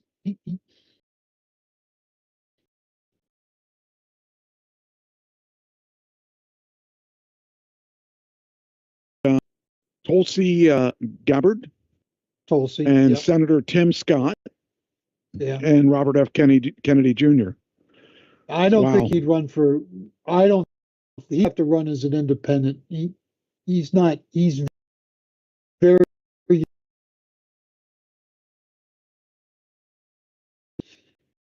Do you have anybody on any of these people? Well, I think Vance is the front runner. I do too. Yeah, and I think Newsom is the front. I think AOC is the front runner for the Democrats. Okay. Well, I guess we're going to find out in a couple years. So it's going to be. It'll depend who gets the best press over the next 3 years. Well, I don't even know who I would. When I look at all these people, I'm trying to think, well, who would I go with? Cuban, I would be interested to see what he does. Cuban's always been a straight shooter.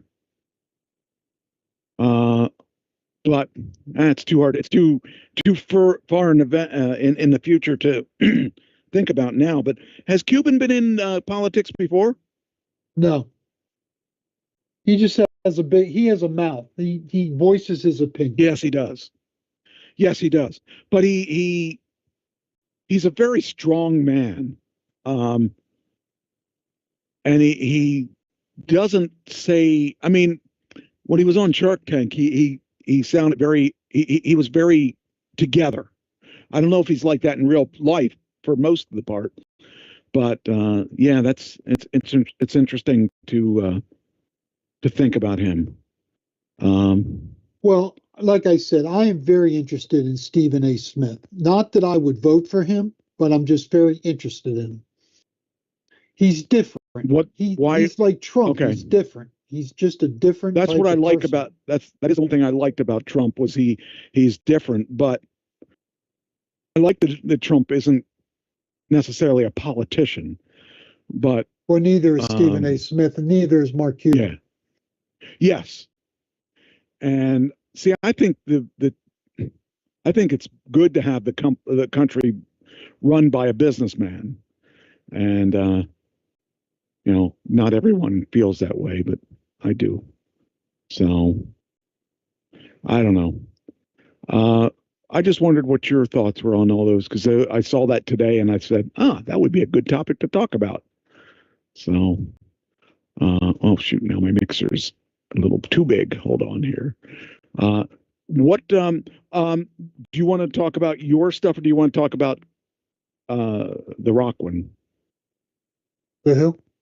The Rock. The Rock. Let's talk about The Rock. Alice Cooper. We could talk about Alice Cooper. Well, that's what I mean. The Alice Cooper. Let's go Alice Cooper. Let's go Alice Cooper first.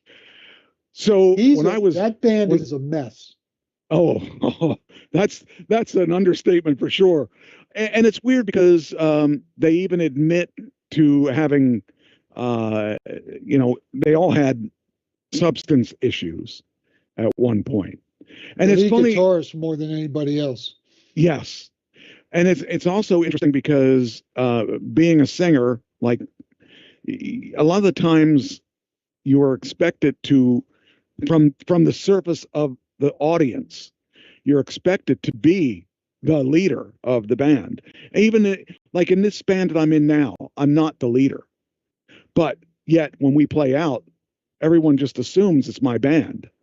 And and that's just the way that it is. And that's just the way that it'll always be, because you are the face of the band. So you're the front man. Yeah, yeah. And so I do understand how it happened. And I understand that I don't know that I totally agree with what Alice Cooper did, but went from I would have done the same thing probably. Because when you're the leader, or when you're the face of the band, and you see the band falling, you want to grab that before you lose it. Because if you spent all those years, how many years did they spend in obscurity?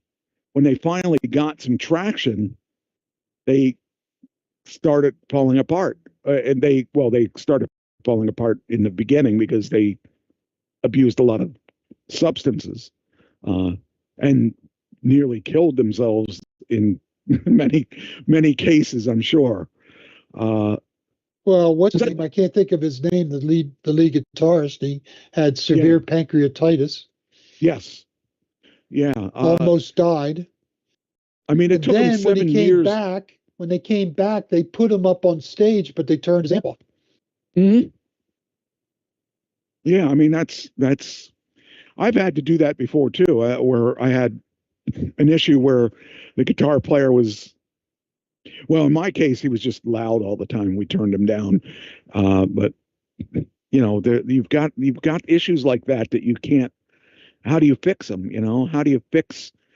You kind of feel loyal to the person because you're in a band with them, and that's the way I feel about all the bands I've been in, and you want to try to be loyal, but there's a point where you got to walk away and say, I got to, do it for myself. And, that band was so messed up. I'm surprised that Alice is still alive, because the stuff he did, he should have died by now. And he's clean and just addicted to golf. I don't know. But that album, I mean, that band took 7 years to actually break in, to actually get where they were going. Was it 7 years they finally had 18? and that's the song we're doing of theirs. It's funny singing that song at my age, but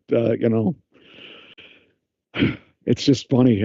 But that's to me that was interesting because I saw in the mid '70s is when I first really saw those stuff like the album billion dollar babies and Lace and Leather or whatever it was called, and then the other one that they were talking about on the special. Those were the first three albums that I saw of those, and all of a sudden I heard this and it clicked, and I was like, wow, this is interesting because it's different. And the Snakes and the stage show. I mean, I saw him in concert like 5 times, and he's not the greatest singer in the concert, but the show will not disappoint because you got yourself a magic show and all that in one, and it's just nobody else has done what he does.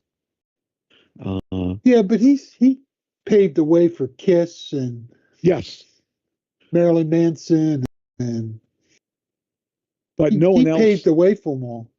No one else does the guillotine thing. No, nobody. When I saw him do that on stage, I saw him in Hershey at the old Hershey Arena, and I was like, "Wow, this is really interesting." Ken and I thought, "Let's do something like this." So we kept trying to figure out how we can duplicate this stuff.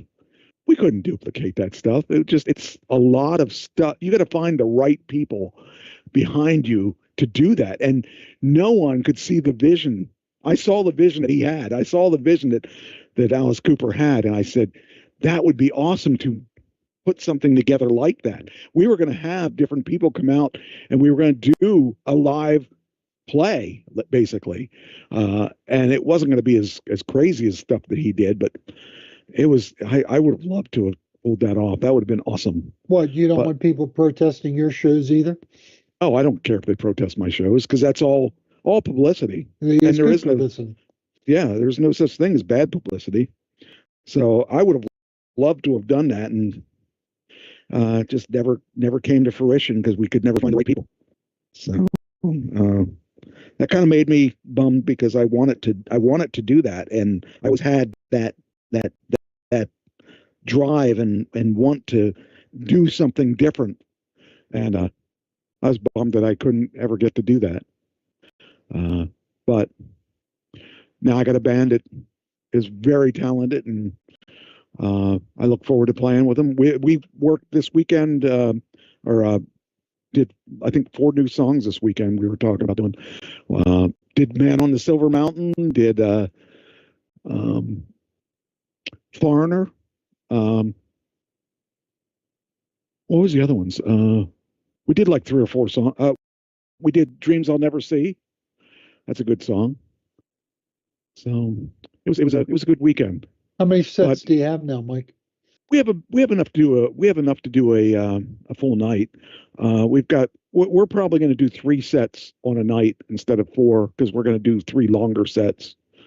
It's just one of those things that the longer you take off, the more the chances of people leaving. So we don't want to we'd rather do longer sets and keep people there. So, but the other things that they were talking about in that were, let's see my notes here.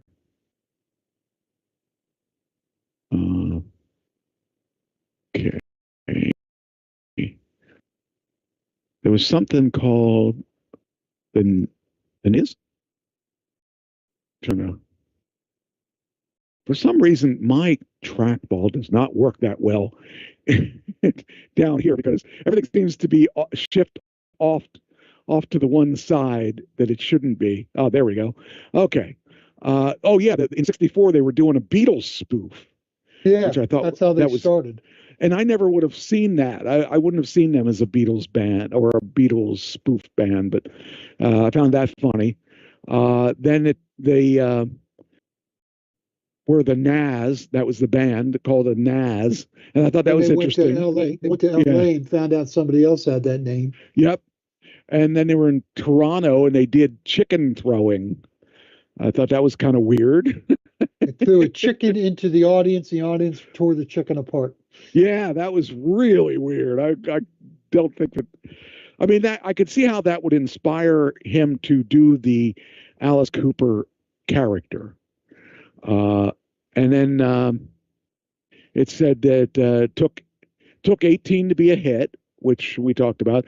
And Allison, the guitar player, wrote all the songs, and so they got 3 times the money of the rest of the band.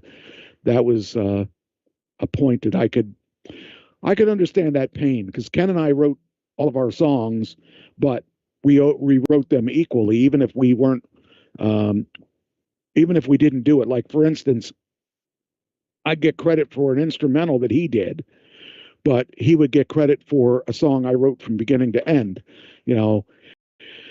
So we didn't care. We just wanted to do originals. That's one thing I don't like about this current band, is they don't want to do originals. And I think that's a mistake. I think you should always throw in some of your own stuff.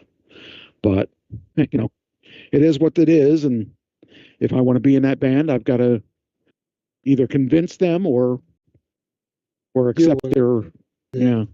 And they're, you know, like I said, we've got 2 guitarists. They're different types of guitarists. The main guitarist, the guy that's the leader of the band, is so good. He just knows every song out there. It just, if I say, "Did you know this song?" he'll start playing it usually. But you know, I'm getting along with him finally. Feel that the ice is breaking there, and he's now coming around to me. I mean, I don't think he ever hated me, but he just was one of those guys that you got to get to know.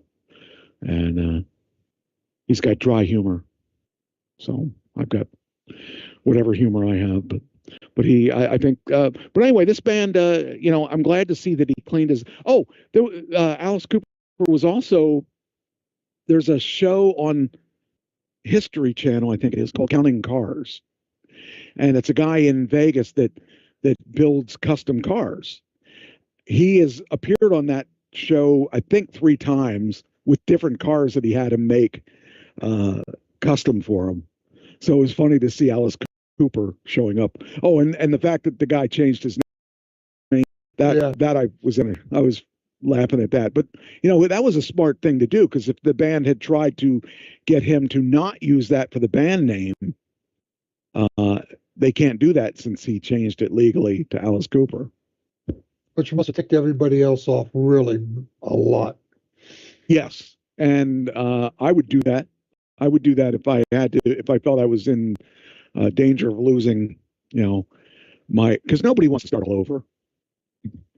And that's one thing you would think that he would have to do, because there are some bands that have started over and did it off of their old name, like Dave Grohl and stuff like that.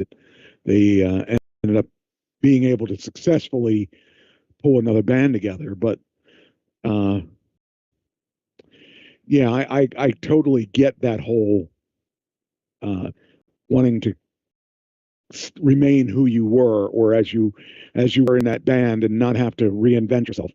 You know, there's lots of bands that had to do that. But well, you know, Alice Cooper did very well when he ditched his band and went out on a single. Yep. Went out as a single act. He did well. The other members failed. And if they had any other singer, I don't think they would have made it, because that other singer would have just stood in front of the band and sang. What made Alice Cooper very special was the theatrics that went with it, and the show that was different. Because even when I saw him, he wasn't the headliner the last couple times I saw him. But yet, that was the band I wanted to see. I didn't care about the other bands. And the other bands he was playing with were not Guns N' Roses, the other one. Oh, freaking A. The one with Axl Rose. That wasn't Guns N' Roses, was it? It was anyway, the one time I saw he was the opener. And to me, that was all I cared about. You know, even though there were 2 other bands behind him, I didn't care about any of the other things because I just wanted to see Alice because I saw him before and knew that it would be a great concert. So, and he has a radio show too, by the way. I didn't know that.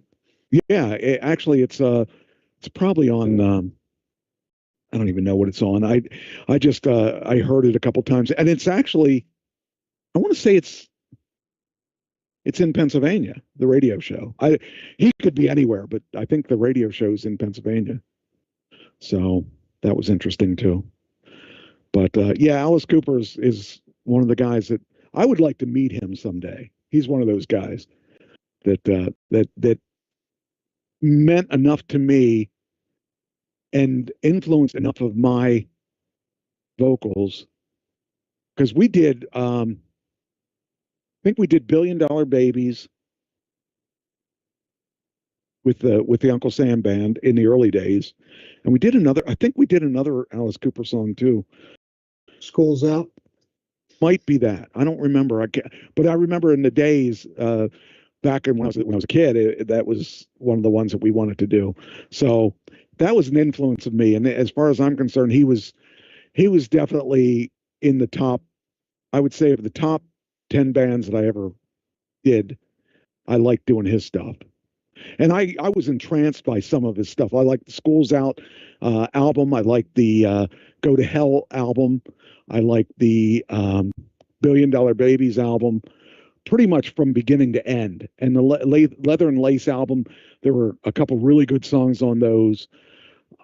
He was one of a kind. He was really a cool guy that had original ideas, and that's something that to me is that it's not just watching a guitar play, just watching the bass player play. It's not the same old thing that you're seeing. No one else is doing what he does. So as far as I'm concerned, that makes it worth the price right there when you get to see a show that is different from everybody else, because nobody else did that. And you know, I would have loved to have been a band that opened for him, because it would have been awesome to. It's kind of like the Ric Flair of bands, you know. He's the guy that went out there and paved the way for a lot of bands, and nobody stole his gimmick. So, yeah, that's. Oh, speaking of Ric Flair, I'm going to get to meet him. Oh yeah, I'm going to meet him in, I think it's June. There's a show in Philly that we bought a table at. Actually, we didn't. Our partner bought a table at it, and we're going to try to get people interested in our school and stuff. And when we were talking about getting the table, our partner that we just rented to school with said, "Oh, we already have a table. You can come to our table and you can sit next to Ric Flair." I said, "I'm in." I want to sit next to Ric Flair. I've had Hogan on my show. I'd like to have Ric Flair on the show. That would be awesome if I could get him on the show. I'm even thinking I'm going to have to maybe ask if there's any way we can get him on the show, because he's going to be the day after our show. He's going to be in. He's going to be at Harrah's in Philadelphia. A friend of mine, Damon, who owns, he's got this show. He puts, it's celebrity boxing. So he puts celebrities together, like Danny Bonaducci took on some other guy, and they boxed, and Danny beat the living daylights out of him. And he puts these celebrities together to box that have never boxed. It's funny to watch the guys that he put together. But apparently he is involved in bringing Flair up here too. So I'm going to do some digging and find out if maybe I can talk to Damon about seeing if he can get me Flair. Because if he gets me Flair, man, I will be in heaven if we can interview him. I would be just it would be too much. It would be just, I would probably spontaneously explode. So anyway, all right. So what's your topics? What you got? Well, how about The Chosen? Okay, let's talk about The Chosen. Oop, I just lost you. Wait a minute, you're still there. I think. Yeah, there you are. Okay. Yeah, I watched episode 2 of The Chosen. Um, it was much better than episode 1 because it was less confusing. They established the characters. I found it interesting. It was the thing I found probably most interesting was Mary Magdalene. She ran into the priest. Is he a priest or what is he? What is he? A Pharisee. Okay. So she ran into him and he was talking to her and she was talking about this guy. Uh, she was smiling and happy and all kinds of things and she had found her way and just was very happy and just the opposite of what she was the episode before. And she said, I don't know much about him, but he changed my life. And that was kind of interesting because that happened in the second episode, but I don't know what's going to happen from there because at this point I'm blind as to what's going to happen. So I don't know who's the faces and who the heels are of some of this, but we found that this guy named Jesus that she met changed her life. That was interesting. He cast 7 demons out of her. Yes. And see, I'm not so sure about how the demon thing works, but because I think that people have choices, and I think that I don't know that I know that that's probably not what you believe as far as the demons thing, but I have a different view of what I think the Satan than traditional things, but I really found it interesting. I'm actually interested for the next episode now because of this episode. At the dinner table, at the end, at the Seder meal, all those people in that room will be consistent throughout the series. Okay, that's good. Also, Peter and his brother Andrew are consistent throughout the series. Okay. Remember, he's trying to snitch on his buddies. Okay. Who are fishing on Sabbat because you're not supposed to. Yes. What was okay? So strictly from a point of view of not of the script, but of why is it important that they not fish on Sabbath? Nothing happens on the Sabbath. You do not work on the Sabbath at all. And so the Romans expect nothing to be done on the Sabbath. They've accepted that. Now But there's a group of fishermen that are going out fishing that aren't paying taxes. Yes. Now the Romans are not believers, correct? Correct.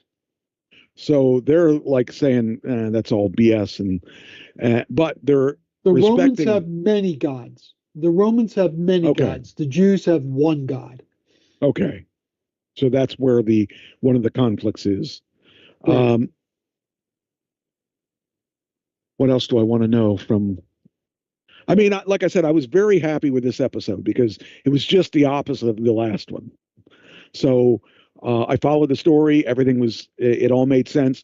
When Mary came into the scene, it was good. And then the revelation that she met up with this guy and his name was Jesus and changed her life. That was kind of cool. I can't say anything bad about this episode. This episode was good. It kept my interest and it wasn't confusing. And from a standpoint of someone who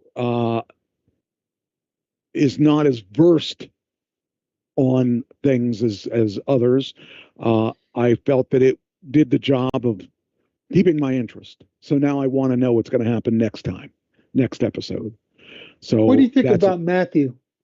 What is your opinion on Matthew, the tax collector? Yeah.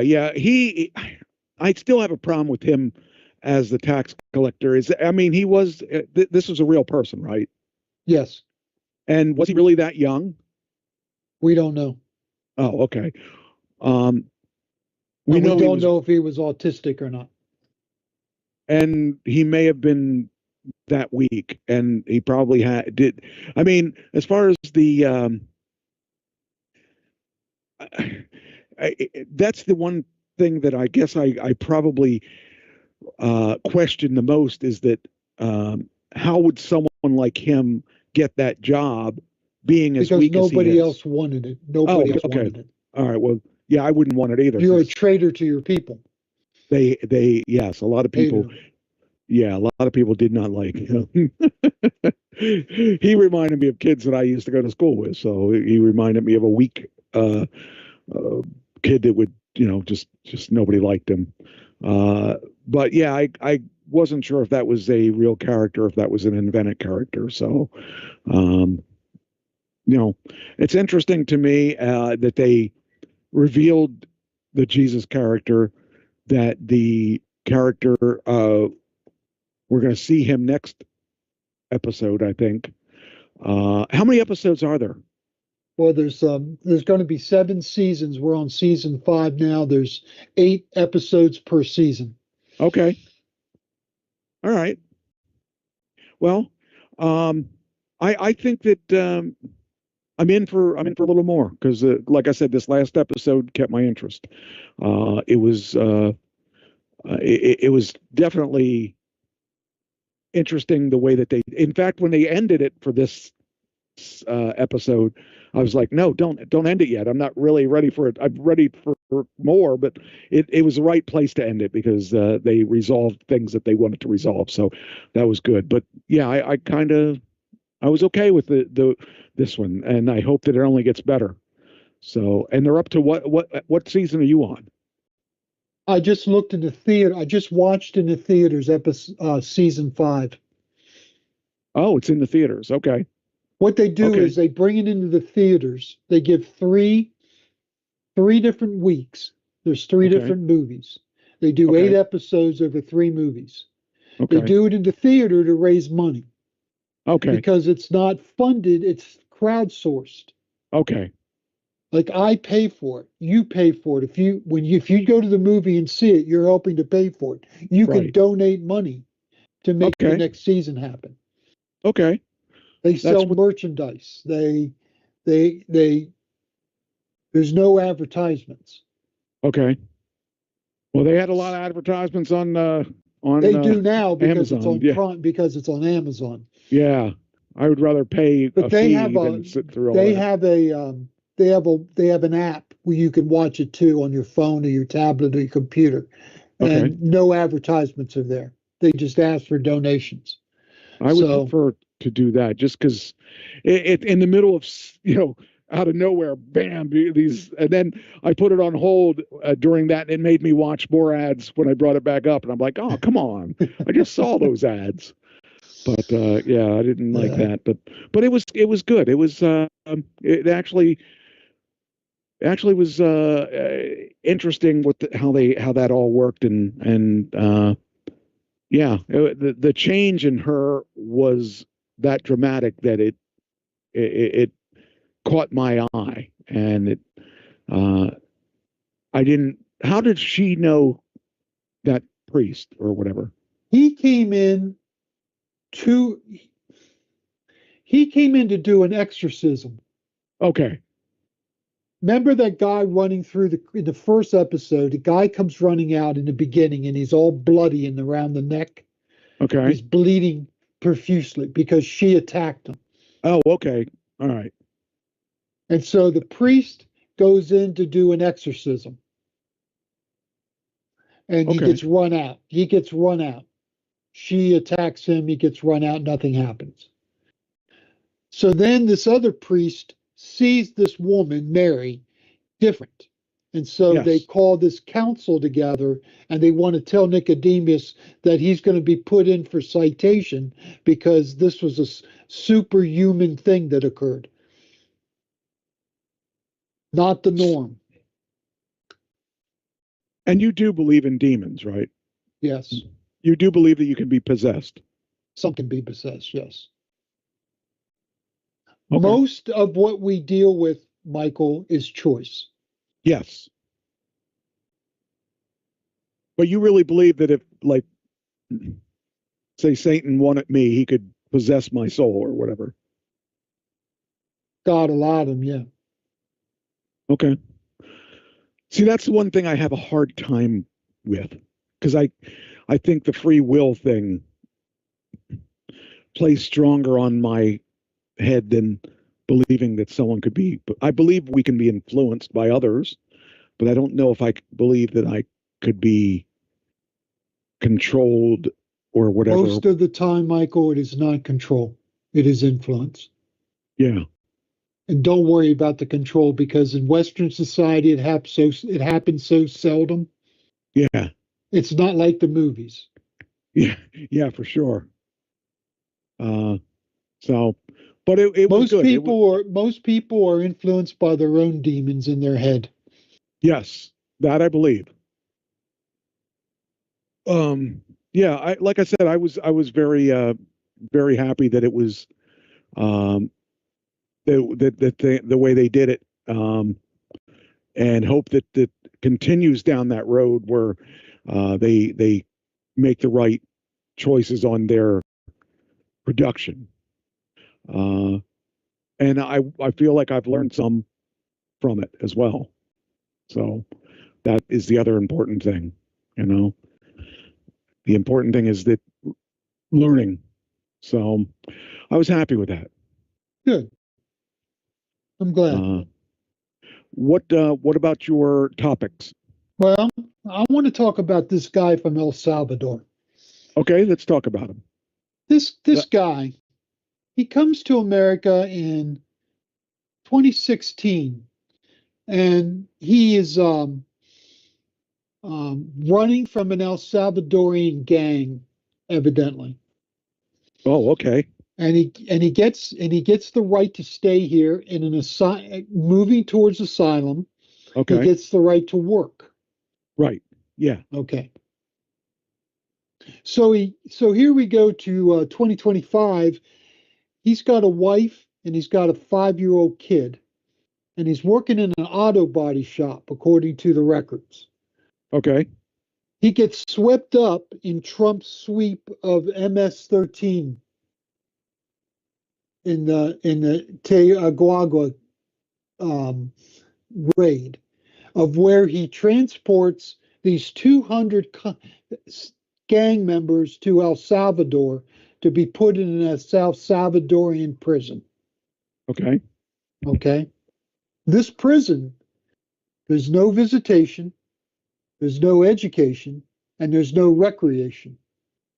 Okay. Lights are on 24 hours a day, and you get fed slop. Okay. It's a very tough prison. El Salvador went from 6,500 murders a year to 100 murders a year once this new president took over, built these prisons, and put gang members into prison. It's one of the safest countries in the world now. It used to be the most dangerous country in the world. Wow. Okay, so these prisons are tough. You do not want to go there. You don't want to go to any prison, but you definitely don't want to go to this prison. Right. Okay. This guy gets swept up in it. So, of course, lawyers sue the Trump administration. Trump administration admits that they made a clerical error and this person should not have been on that plane going to El Salvador. Now, here's the problem. It goes to the Supreme Court. Supreme Court says you must facilitate that person back to America to reunite with his wife and kid. Trump administration says, no, we're not going to do it. He's an El Salvadorian that is a member of MS-13, and we can't get him back because he's not of our country. He's not in our country. He is not an American. He's an El Salvadorian. He is now the province of that dictator's country. Okay. So the dictator comes to America to meet with Trump, and he says, I'm not sending him back. Doesn't matter what your Supreme Court says. I'm not sending him back. See, here's the problem. Supreme Court is telling Trump he has to get them back. The president of El Salvador says, I'm not sending them back. There's a problem. Yeah, it's a major problem. It's a major problem. And there is a informant that has named him part of the MS-13 gang.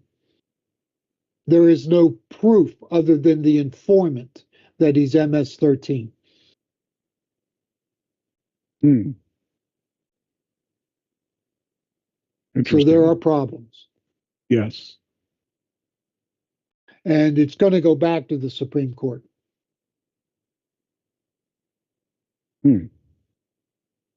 Interesting. How does he, I mean, how are we going to get him back? I mean, that sounds like. We're paying $20,000 a year for each member, each person we put into that jail. We're paying $20,000 a year for them to keep them for us.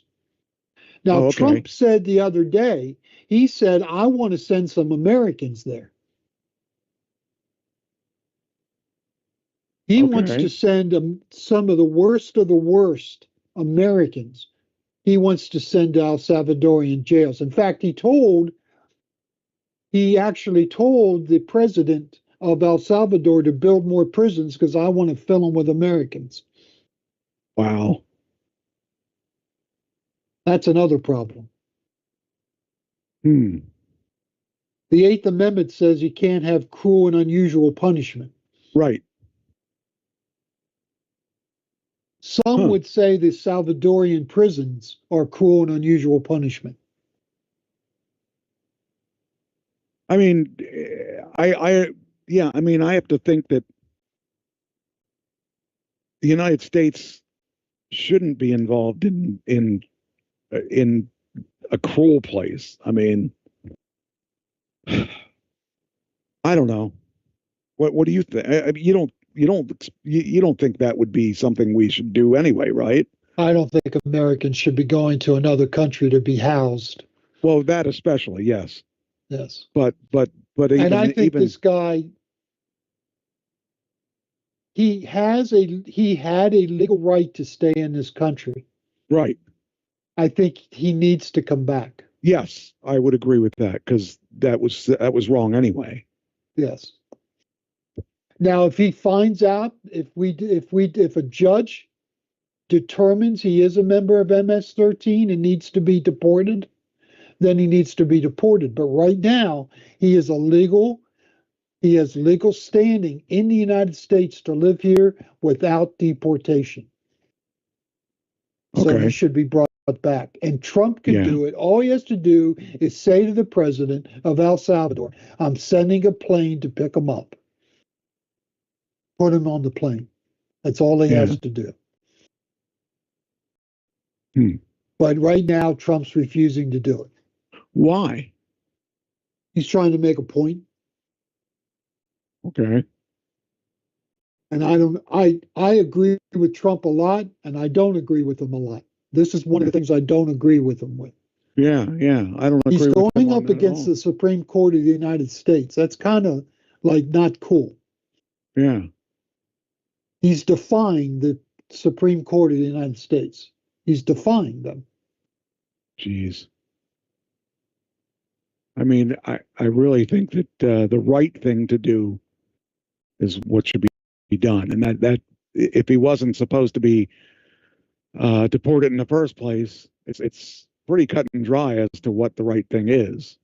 I agree.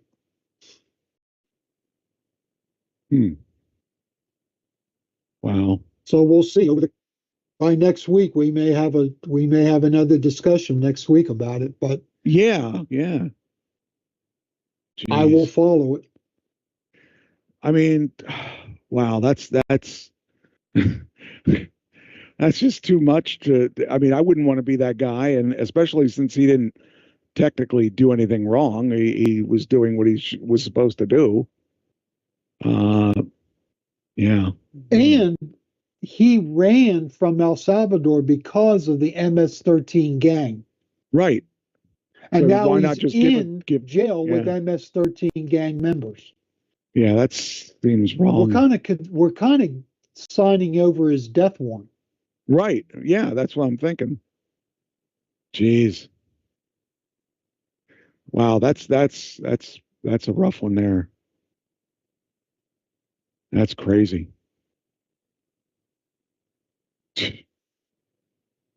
I don't know. I don't agree with a lot of the things that Trump does and says, but definitely don't agree with that one. that one's pretty easy. That one's a pretty easy one to disagree with. So, geez. All right, what else you got? Okay, let's see here.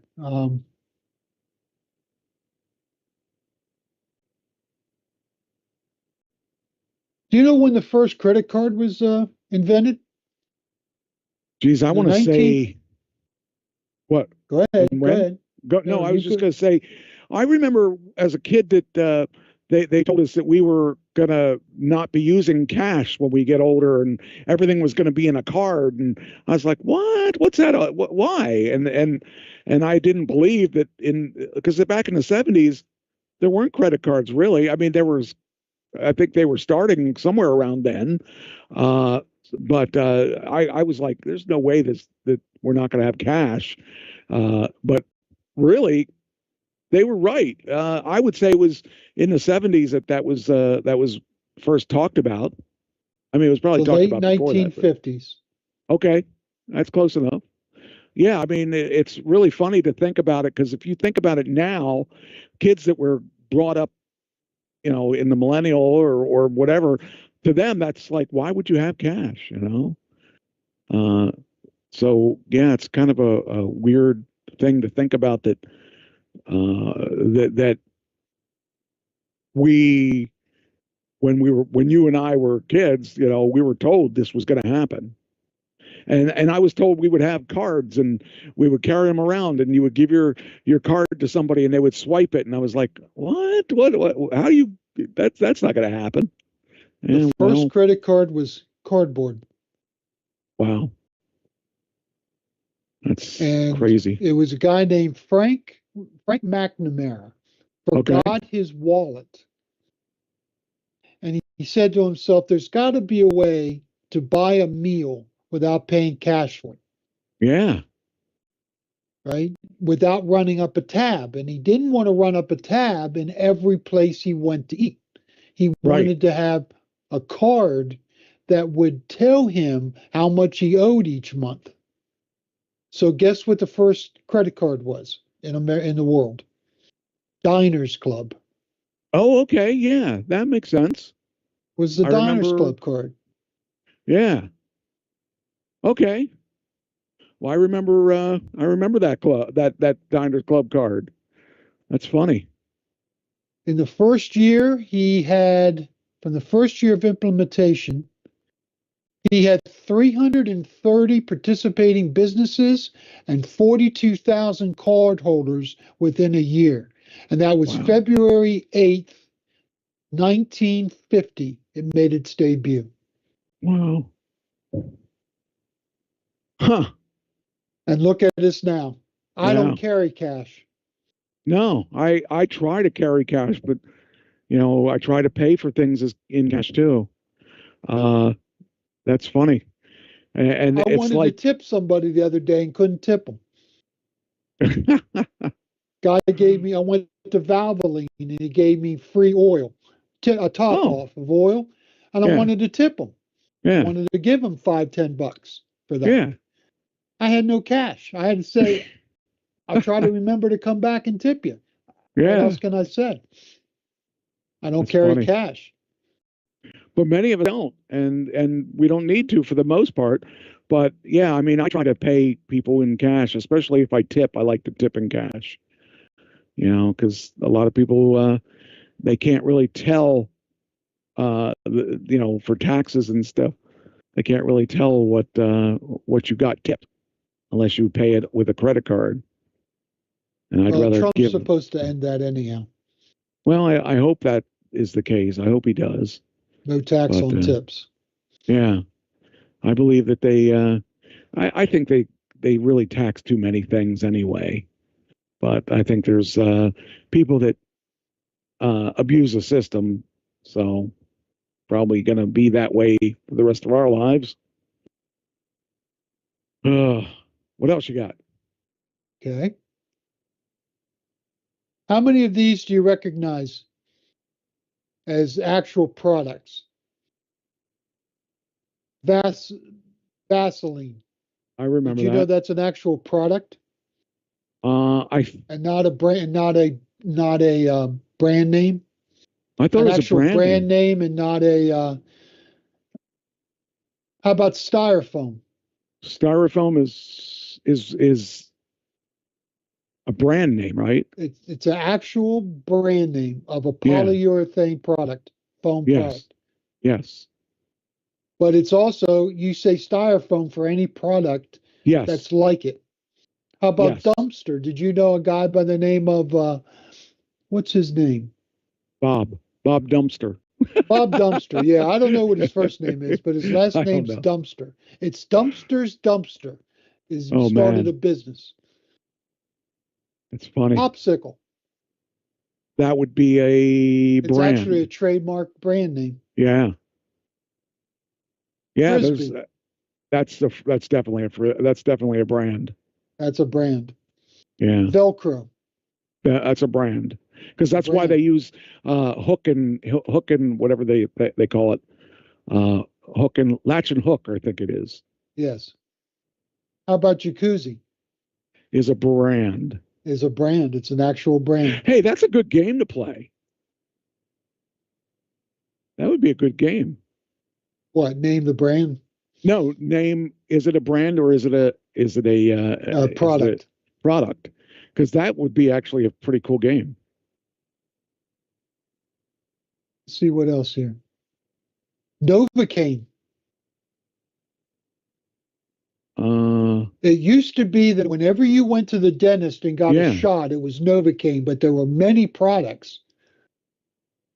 So that's probably that's also probably a And that's probably Novocaine was the original. that's probably, is that a brand? Yes. Okay. How about bubble wrap? All different types of bubble wrap I think now, but it used to be a brand. Oh, it was a brand. Okay. I wouldn't have guessed that. How about seeing eye dog? That would be what it is. That's not a brand. Actually, it's the name of a business. It's a dog training center. Oh, okay. Yeah, I thought that was pretty interesting. Yeah. Let's see what else here. Oh, okay. Did you know music can help with pain? I'm assuming that that's the case because you brought it up. Well, music has been known since the 18th century to help with mood. Okay. Music therapy has been around for like four centuries. I believe that. Okay. But no one knew that it could actually help relieve pain. So they did this test where they took music that you personally picked, music that was picked for you, classical music, and soothing music. And they tested people's pain levels on a self-report 1 to 10. So let's say you go in and you would report your pain levels out of 5. Okay. Well, then you'd listen to these different types of music and then you'd self-report what your pain level was at. The one that came up second was classical music. Huh. First was music you picked. Yeah. So it would be your playlist on Spotify or Right. Amazon or whatever, Pandora, whatever your playlist would be. You could actually reduce your pain by 1 full point after listening to about 7 minutes to your playlist. Pain would actually be reduced across the board, 1 full point. I kind of believe that because I think that it's something to take your mind off of it. So if it's something you like, if it's something a type of music that you're into, for me that would be absolutely true. So I believe that without a shadow of a doubt. Yeah. Yeah. Got one last thing for you. What was Okay. the first item ever sold on eBay? Oh, wow. I don't have a clue. I don't have a clue. Well, here you go. It was a broken laser pointer. Huh. A broken laser pointer. The guy that started eBay, it was not called eBay then, it was called Auction Web. Yes. And he wanted to sell something, so he picked something that he picked up for $30, which was a laser pointer. But it didn't go on and off anymore. It was only on. He used it for having his cats chase him. Yeah. Chase it. And so he said, I'm going to see if I can sell this.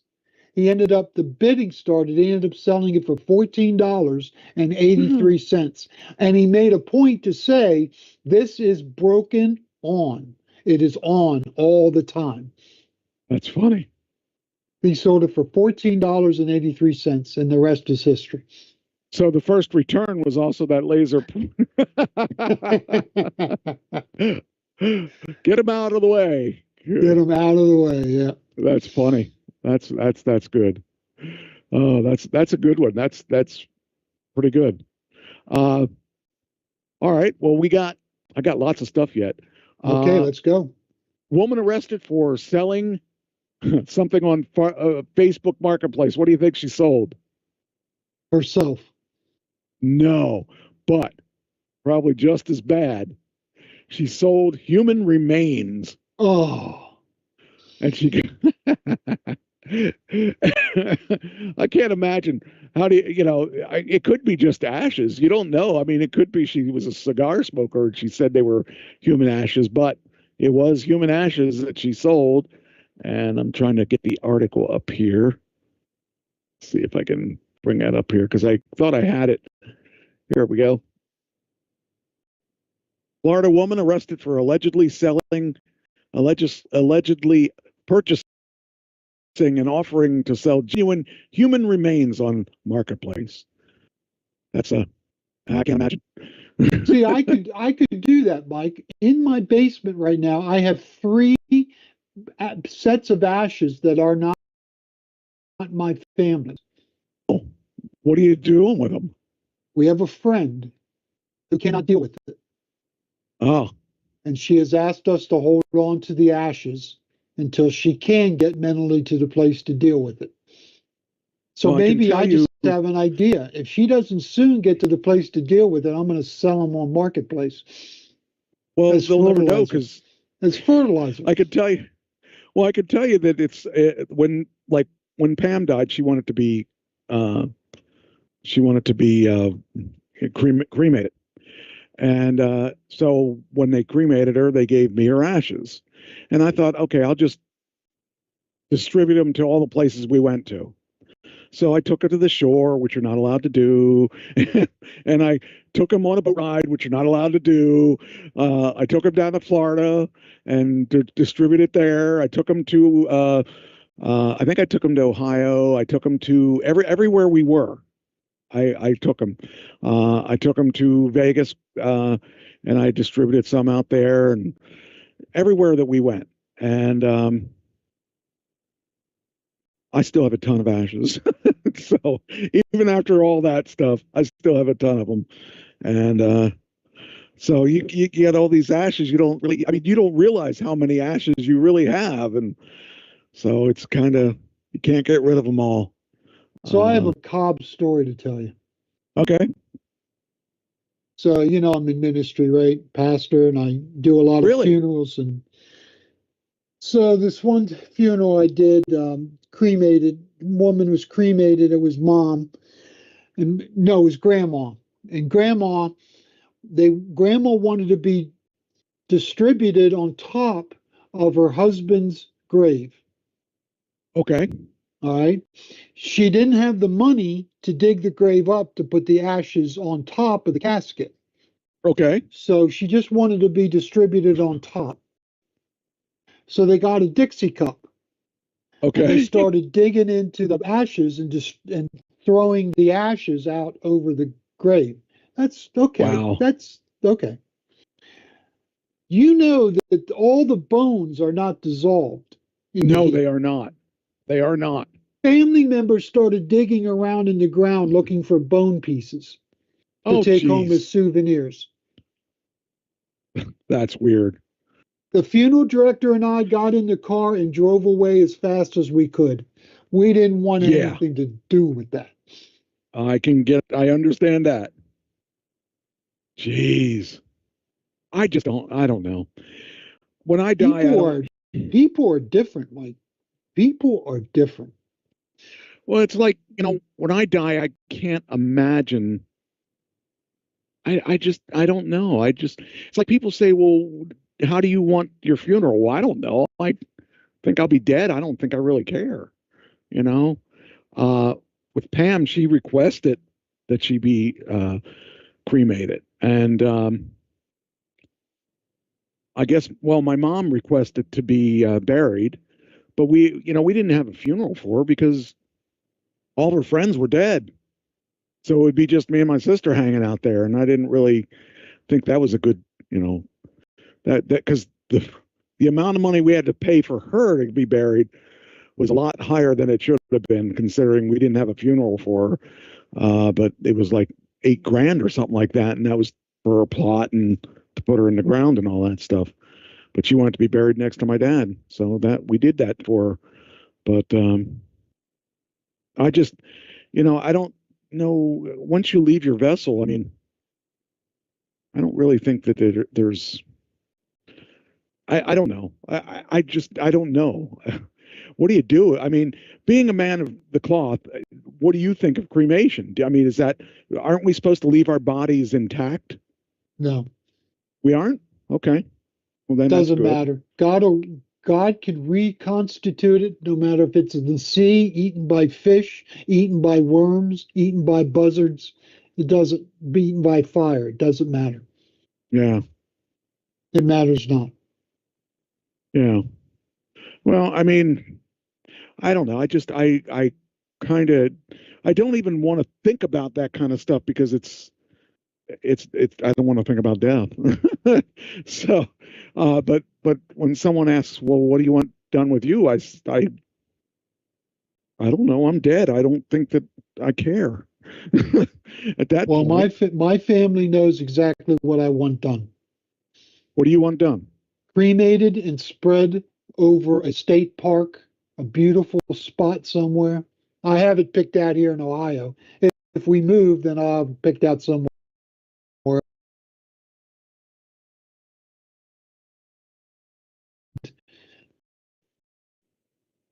And it's just a beautiful spot. I just want dumped there. I just don't know. I that kind of thing is kind of, I don't know. It's not an important thing to me. Because once I'm dead, I'm dead. I mean, once my body's been evacuated, there's no need for it. And so in the old days, before before, I don't know, let's go back to BC. Did they bury them then? There were burial plots, yes.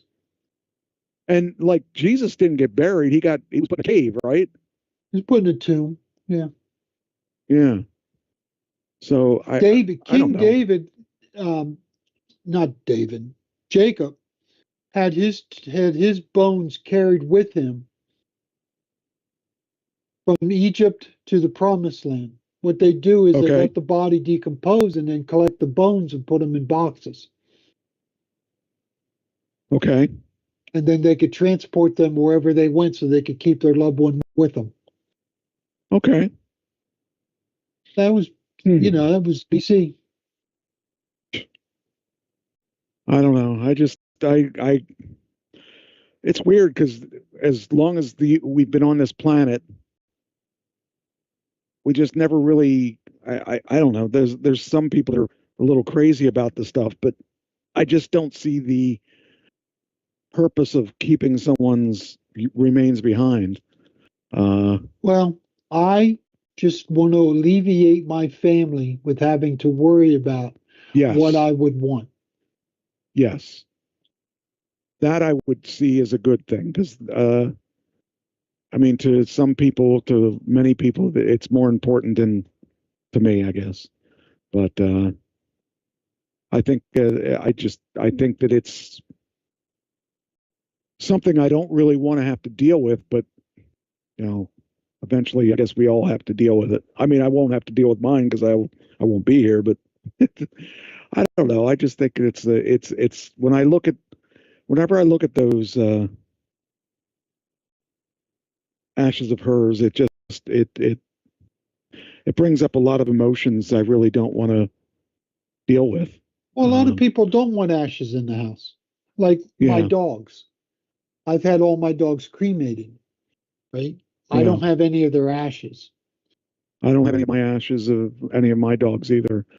You know, I just think that it's when the dog's gone, I want to remember them. The dog's gone. I agree with that. I want to remember them as a whole being. I don't want to remember them as ashes. And so I have had my dogs cremated, but I've not kept any of their remainders. In fact, the last dog, I think the only thing I got out of it was I kept the paw print. They did that, you know, as part of the service. And actually, the last time I did it, I had a lady come out to the house and do it for me. I mean, and I didn't have to stress the dog by putting them in a situation where they know it's a vet. You know, You're right. The lady came over. She was a really nice lady. She sat with me. We talked about it. We sat around. We cried a little. I cried a little. And then the time came, and she gave him a shot, and that was heartbreaking. I was a mess for a while because that dog was through me. He was with me for a long time and with me through a lot of bad stuff.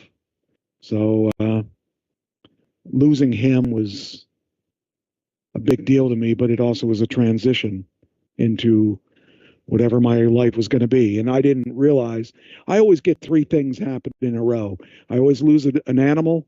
I lose someone that I'm not as close to, and then I lose someone who I am close to. It's always that pattern. The dog goes first. So yeah, I am not one that believes in that kind of thing, but somehow it always happens in threes, and it always happens with a dog first. So yeah, actually I lost my second wife without the doggo. That was interesting. Or I lost my first wife. Okay, so I lost my first wife after I lost my second wife. So that was interesting because Nancy died in 2021. So I didn't find out about it till 22, but she had died, and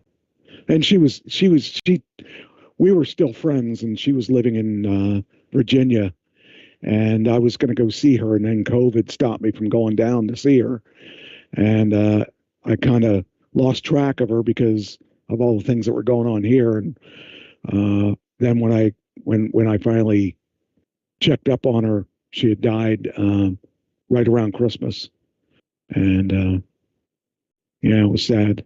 I had not known because no one told me, and I found out because someone posted on her Facebook. But I knew she was heading in a bad direction because she had cancer at that point. So, yeah, death is a sucky thing. Yes, it is, Mike. Until you hit the other side. Yeah, but I feel bad because of the people that you leave behind. So I'm not worried about me dying as much as I'm worried about, you know, I hate to see friends die.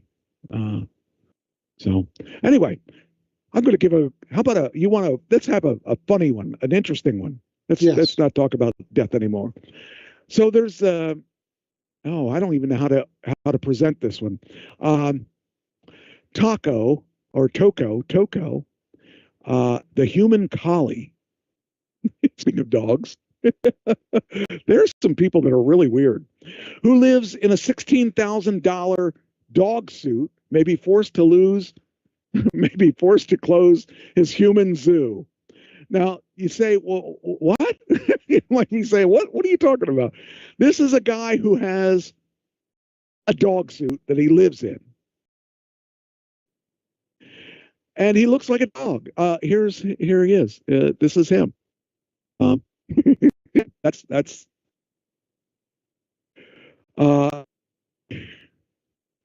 okay. It says here, let me read this, explain it to you.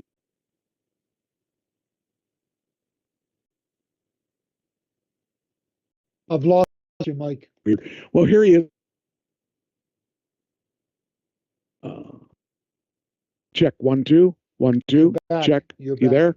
Okay. I'm here. Should be there. Okay. I don't know what's going on with this. This is weird because this has never happened like this before. But anyway, so this guy has been in the news before because he actually did this a couple years ago, where he debuted as this dog.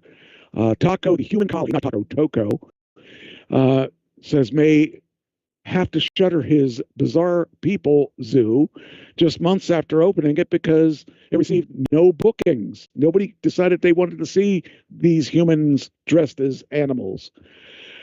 If we do not receive any reservations by Sunday, April 19th, we will close the store. The Collie cosplayer who lives in Japan said on his X post. Known only as Toko the Lassie masquerader, went viral in 2023 after dropping more than $16,000 on a hyper-realistic custom collie suit to realize his dream of becoming man's best friend. So that's him. This is a real person. I mean, this guy, and there's his friend, who is also a human. These people really believe that they're. I mean, talk about. Okay, so this is trans. He quit form 60 followers on YouTube, where he frequently posts footage of himself going for walks, performing tricks, and frolicking with other humans in sheepdog costumes. Takes all kinds to make this world go around. I mean, yeah, it does. I mean, hey, why not? Why not? I mean, if that's what you want to do, hoping to help others go to dog heaven, open the Toko Zoo, where people can follow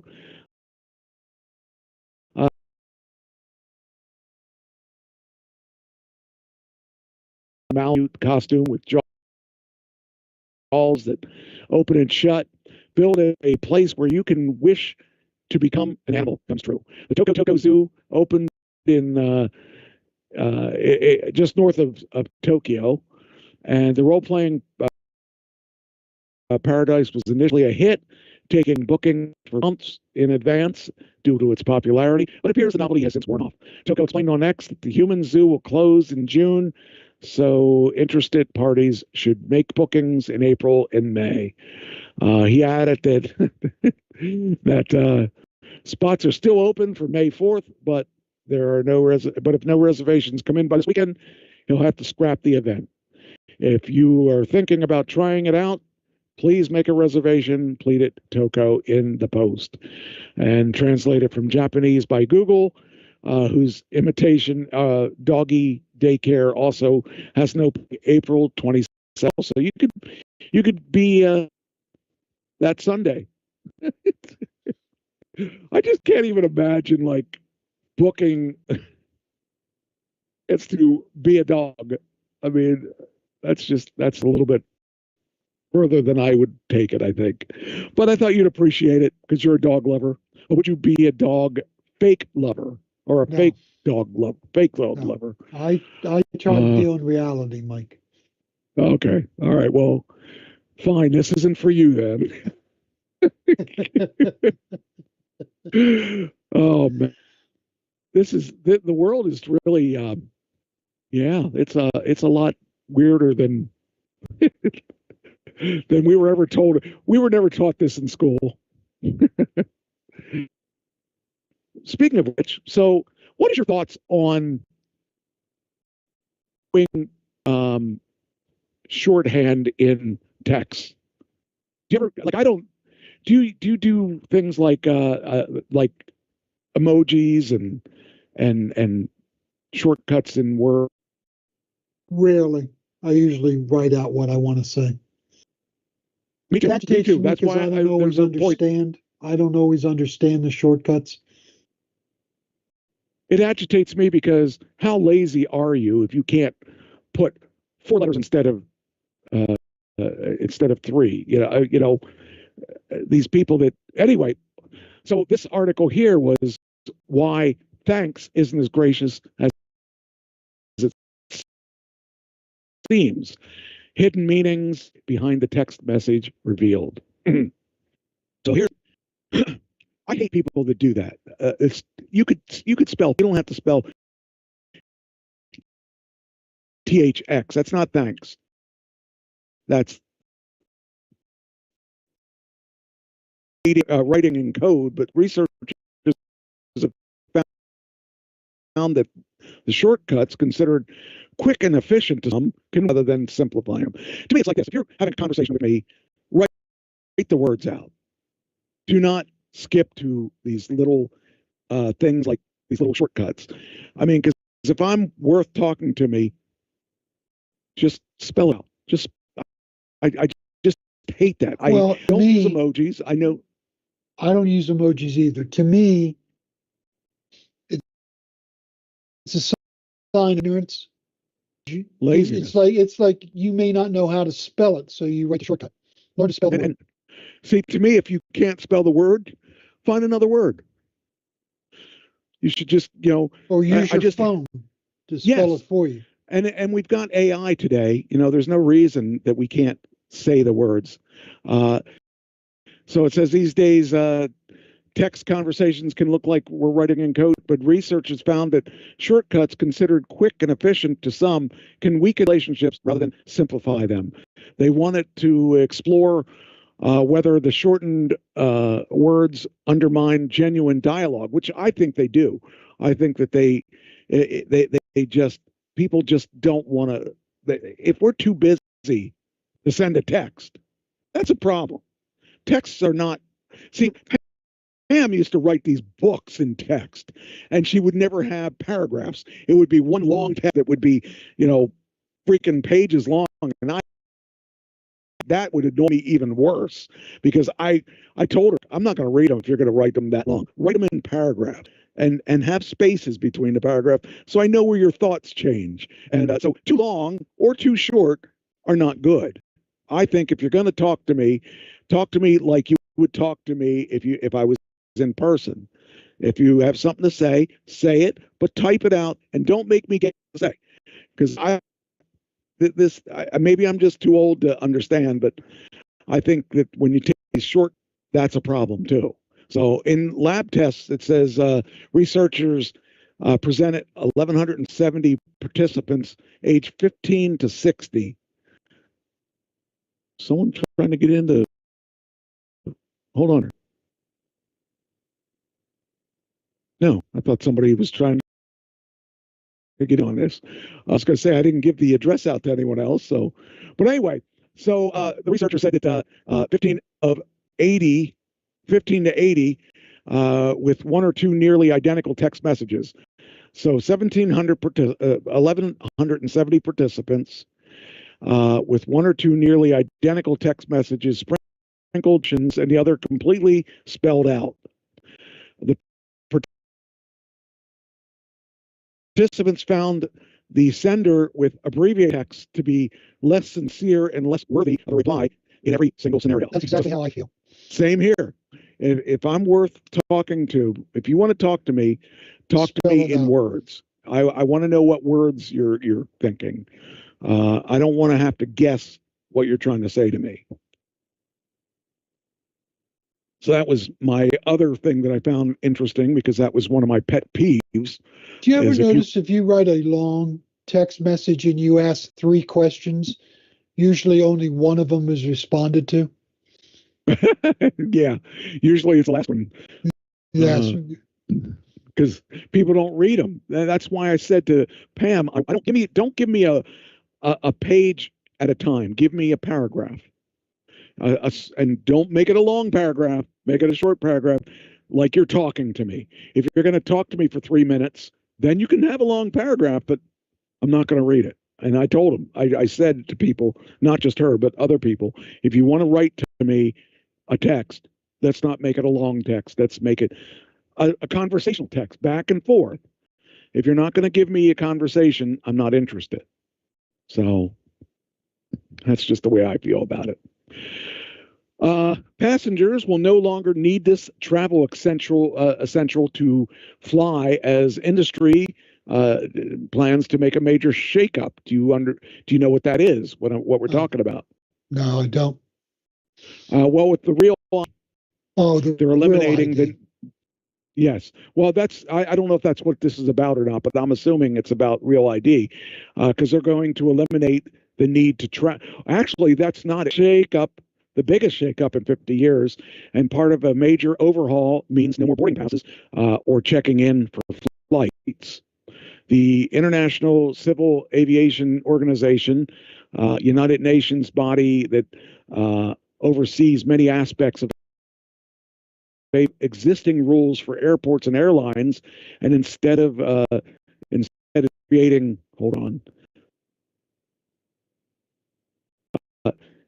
creating a digital travel credential. I like the idea of with the new policy, passengers can upload their passports and passport information to their phones, and in your wallet, like if you have your credit card, like Apple Pay and stuff like that, you're going to now be able to do that. And actually, I've done it like this for years, where I put in my wallet in my phone, but they're going to make it a policy. With the new policy, passengers can upload the passports and passport information to their phones and move through airports using just their face for identification. The form of verification will be available for 2 to 3 years, and checking in on flights online or at the airport will become a thing of the past.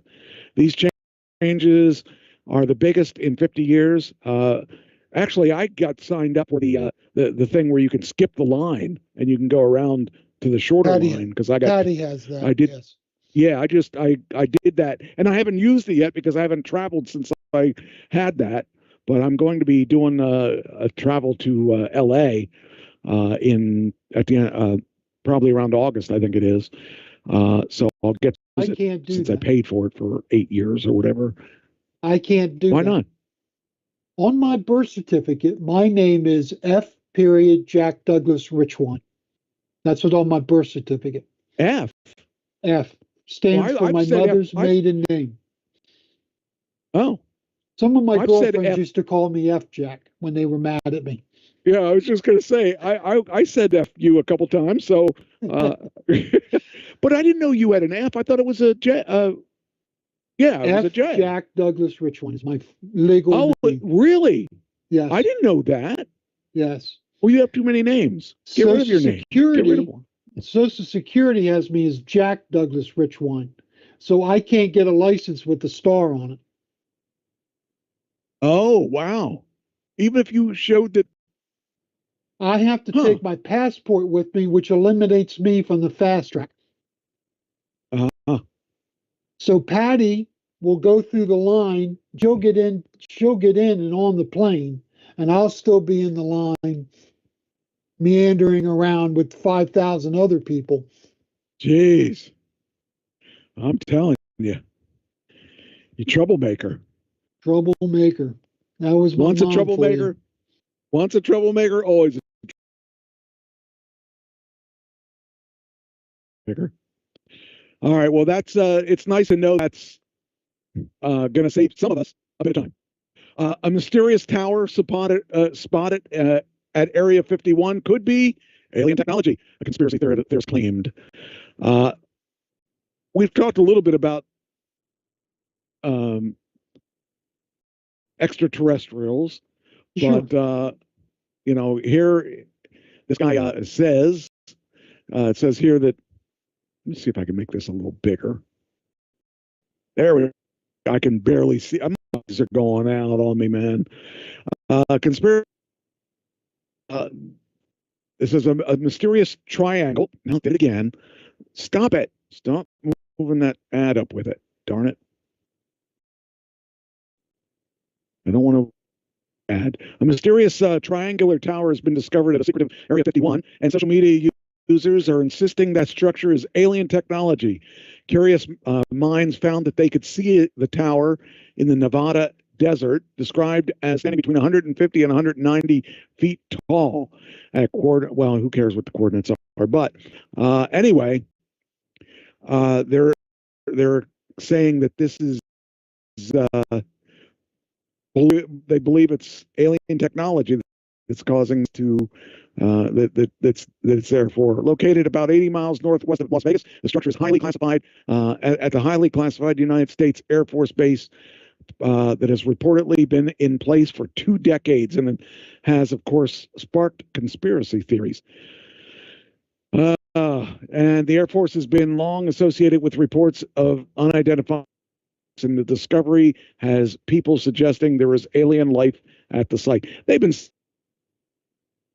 all right. So is it or isn't it?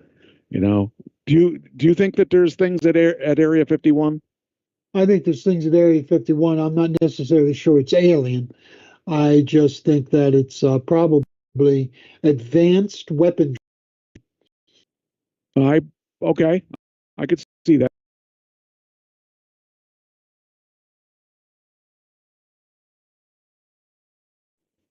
Okay. I don't believe in aliens, so I don't know what I believe. I mean, I don't know if I want to feel that we are the only ones out here in the world, in the universe. I just think I don't know. I don't even know, because I don't know what the purpose of why, assuming there is a higher power of some sort, why wouldn't they? But why would they have more than one type of thing out there? So I don't know what I believe, but I believe that if there is life out there, they're smarter than we are, because the things that they may be showing us or whatever, we haven't gotten to that far. So if they are out there, I believe that they would be able to destroy us. So that's the way I would say. That's why a lot of people think we should be scared, because we have put ourselves out there for people to notice us. Yes. And maybe that's not a wise thing to do. Yes. Maybe it's better to be incognito and left alone than to be discovered and destroyed. And that's possible. All right. Do you think you're charming? Do I think I'm charming? I don't know. I don't know. I've been told I am, but I've been told I'm not too. So do you think I'm charming? Yes, I think you're charming. All right. Here's 5 signs that you're charming and don't even know it, because you don't know if you're charming or not. Let's find out if you are charming or not. Hold on. Let's see here. Here we go. How do you know you're charming? First thing.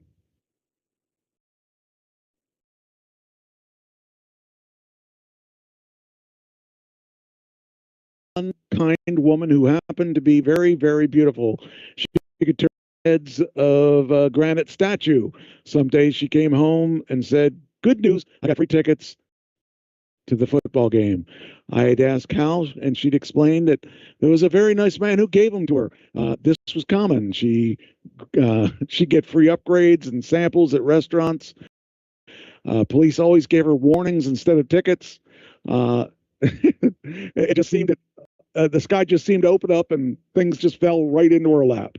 One day I asked her you don't know this isn't, you know, this is normal, right? Or this is not normal. And she said, what do you mean? I explained that most people things just given to them. And so anyway, here's signs. You embrace authenticity. Yes, I believe that you do that. Do you agree? Yes. Yeah. Okay. The next thing. You genuinely are interested in others, remembering names and details. Names, no. Details, yes. Okay. All right. Bad with names. Bad with names. You make people laugh. Yeah, I can make people laugh when I want to. Oh, I don't think that it's necessarily when you want to, though. And let's see. You are passionate about life. Yeah, I'm passionate about life. Me too. You're charismatic and welcoming. Yeah, probably. Yeah, I know you are. You are. Yeah. Okay. What are the 5 ways to be charming? Authentic, humble, humorous, passionate, and charismatic. So I would say that that would mean that you also are passionate, or also, yeah. What did I say? Charming. With Well, those, I think you're charming. I think that A front man in a band has to be charming. I think that by those criteria, I would be charming. Yes. I think overall, you know, I wouldn't use charming as much as, I mean, I've never considered myself charming, because it's just a word I don't think guys think of. Correct. But if you use that criteria, I have to say, yes, I believe I am. But I think friendly. I think that I guess basically what they're talking about. Yes, I would say that I would be charming if you use those the criteria. I feel like I'm genuine. I feel like I'm charismatic. I feel that it took years of becoming. I didn't try to become this, but my goal was to be a better person, and I feel my passion about life is definitely out there. I feel like that I love all the things I do. Even when I was working, I loved my job and I wanted to do the best job I could. So, but that's because whatever I do, I try to be the best I could be at what I was doing. So when you think about it from those standpoints, if that's the criteria that we're using, then I do agree that I am charming. But I've never thought of myself as charming. I've thought of myself as more charismatic than charming. But I kind of thought that was an interesting article that I found on it. Well, you're an actor, you're a singer. That's by definition, you command a room. Yeah. That's what a pastor has to do. He has to command the room. Yes, you do. Yes, your performance, and you have to call it a performance. Your performance. It is a performance. Your performance is just the same as mine. I had to work on a craft, Mike. I had to work on my craft. So You're just not born with the craft. You have to work on it. That's correct. When I first started singing, I was terrified, but I couldn't show it. I remember when I first time I got up on stage after months of telling people, oh yeah, I'm a singer. And I was like, I think I was 18. I was at the bar, the Salty Dog. And I got in there because I knew how to talk my way through a door, and I wasn't of age to be in that place. And somebody said, they were having open mic night, and they said, hey, what are you doing? I said, I'm here to see people play. And he said, well, why don't you get up? And I said, I don't know. I was just like thinking I was being called on the carpet because I was telling him I was a singer, and I wasn't a singer at that point. At least I didn't have a band at that point. So and they said, "Well, you should get up. Well, let's do a couple songs. Pick a couple songs." I said, "Oh, you won't know any of the ones I know." And then I picked one of the most obscure songs, "Locomotive Breath," which I figured they wouldn't know. And sure enough, they knew it. And they so I ended up doing that in Sweet Home Alabama. And I had never done them live on stage in my life. I've only done them when I practiced with somebody when I tried to put a band together and stuff. And they called me on the carpet, and I had to get up and play, and I had to pretend I was good and pretend I knew what I was doing, and I had no idea what I was doing. And it was, yeah, you got to be careful what you tell people you can do, because every once in a while you get called on it.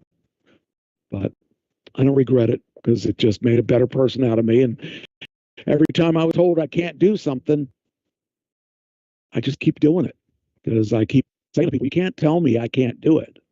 I can do it. So, yeah, so far I've been able to do everything I've said I could do. So, whew, lucky. FDA warns about fake Ozempic in the supply chains. That was an interesting thing, because a lot of people are using that for losing weight. And that's not the original reason that drug came out. Now, a diabetes drug. Food and Drug Administration on Monday urged patients and doctors to check that their Ozempic prescriptions are legitimate after the agency seized several hundred units of fake versions of the diabetes drug in the United States.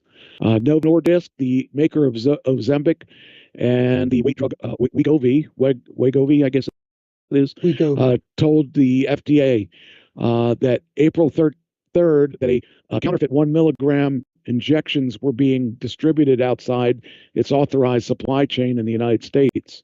The agency said it entered the market through unofficial means, like unofficial distributors or resellers.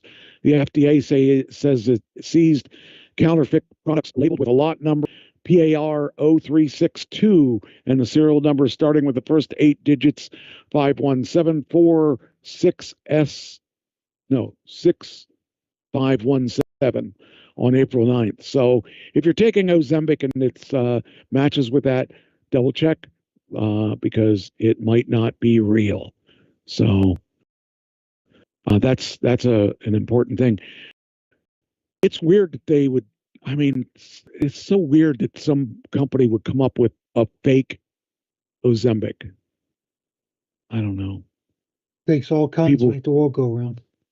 Yeah, and it's so weird that nobody. I mean, not nobody. Weird that people are not afraid to do that, knowing that they're going to hurt. You know, I don't understand. Waitress wins $10 million lottery, and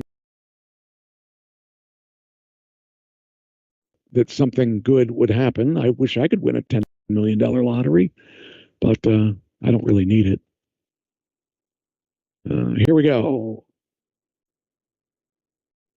It all began in a dying Alabama town. The Grand Bay Waffle House was packed with residents. Most were blue-collar folks or retirees drawn in by the promise. The kitchen buzzed with activity, the smell of frying bacon and wafted through the air. Edward Seward sat alone at his table. He was a long-time truck driver and customer. Waitresses all knew him by name. And today, his waitress was Tonda Dickerson. Tonda was in her 20s, had lived a hard life and up until now. She was a divorced single mother. She left an abusive husband only a few years prior. She scraped by juggling shifts, 5 shifts a week to keep her lights on. But when Seward wrapped up his meal, he handed Tonda a tip that was anything but extraordinary. It was a Florida lottery ticket, handpicked up on the road. This kicked off a series of events that would make for a great movie script. And here we go. The following week, the winning lottery number was announced. Tonda was stunned to learn her life was about to change. She just won over $10 million.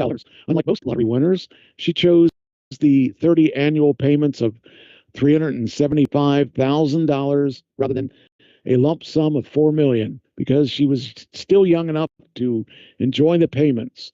And this offered badly needed stability. It helped prevent her from immediately spending all the money. Statistically, lottery winners are much more likely to declare bankruptcy than the average American. She abruptly quit her job at the Waffle House for the time being. Then things went south. First, 4 other waitresses took Tonda to court. They claimed that all of them had a deal to share the lottery winnings from the tickets that came from customers. She even bought in one diner. They even brought in a diner who testified that Tonda talked about her agreement there in the restaurant. Tonda fired back, saying that the woman wasn't a real customer at all, just a friend that they brought in to sway the case. The initial ruling went against Tonda, ordering her to split the money, but then an Alabama district court stepped in and reversed it, saying that the supposed agreement was tied to gambling and thus wasn't a valid deal under the local laws. Tonda's lawyer didn't mince words, describing the co-workers as rats coming out of the woodwork. One would think that this was a moment of relief, but Tonda, sadly, it was only part of her problems. Her Waffle House customer, Edward Seward, found out that she won the lottery and was far from thrilled. He called a lawyer and sued her for his share of the money. He claimed Tonda said, "I'll buy you a new truck if I win this with this ticket." People call if you give something as a gift, you shouldn't want anything for it, as far as I'm concerned. If I gave you a gift saying, "Hey, here's a lottery ticket, good luck." Money has a tendency of bringing out the real you. It does. It's really sad. There's a pesky legal concept called promissory estoppel, where you can be held accountable for an oral promise if this court sees it as a reasonable and justified. Honestly, I would have just given him a truck. I wouldn't even go on to court for this. If the guy thinks that's what he would be happy with, just buy him a truck. You're going to be getting $575,000 a year. You can afford to buy him a truck. But if that's the way she is, that's cool. Seward's problem was that tipping someone a lottery ticket is statistically a low value tip. In the rare chance that you win, you can't reasonably expect a partial return of a huge fortune. But he wasn't asking for a huge fortune. He was asking for a truck, which she promised. So in that particular case, I'd say just get a truck and let him go away. If that's what he's going to complain about, give him the truck, because that'll be the least of an issue. But things go from bad to worse. Tonda's abusive ex learned that she'd won the lottery. He shows up and kidnaps her, keeping her at the wheel and forcing her to drive. He found her, forced her into a car and made her drive, saying he was going to kill her. He directed her towards a remote stretch deep in the rural Alabama. About 20 minutes into the drive, he answered a call. While he was distracted, Tonda made her move. She pulled out a gun and pointed it at him. This is freaking weird to think that this is all happening because of a freaking lottery ticket. He managed to snatch the gun away from her, and in a testament to Tonda's character, she urged him to go to the hospital. They went, and he was, hold on. He lunged for the gun. Before he grabbed it, Tonda pulled the trigger, shooting him in the chest. He managed to snatch the gun away, and in a testament to Tonda's character, she urged him to report to the hospital. They went, and he was treated. He survived, but he was sentenced to a brief stint in prison. Oh, man. Then it says Tonda's story, though dramatic, has many parallels to other lottery winners in so many cases. Winners report friends and long lost family members turning up out of the woodwork trying to get a piece of the money. Many families have been torn apart because of the jackpot. And it says one man invested $5 million in a meth rig and surprisingly lost all his money. So he won he won money and he's invested it all in a meth rig. With $5 million, though, you can live very comfortably For the rest of your life. Wish I had $5 million. Amanda Clayton was found dead in a drug overdose a little more than a year after winning $1 million. She kept taking food stamps despite winning and was convicted of welfare fraud. Her winnings created a downward spiral of addiction that ruined her life. Michael Carroll won $12 million and spent all the money on sex workers, drugs, and constructing deconstruction derby ring in a backyard. Another man, William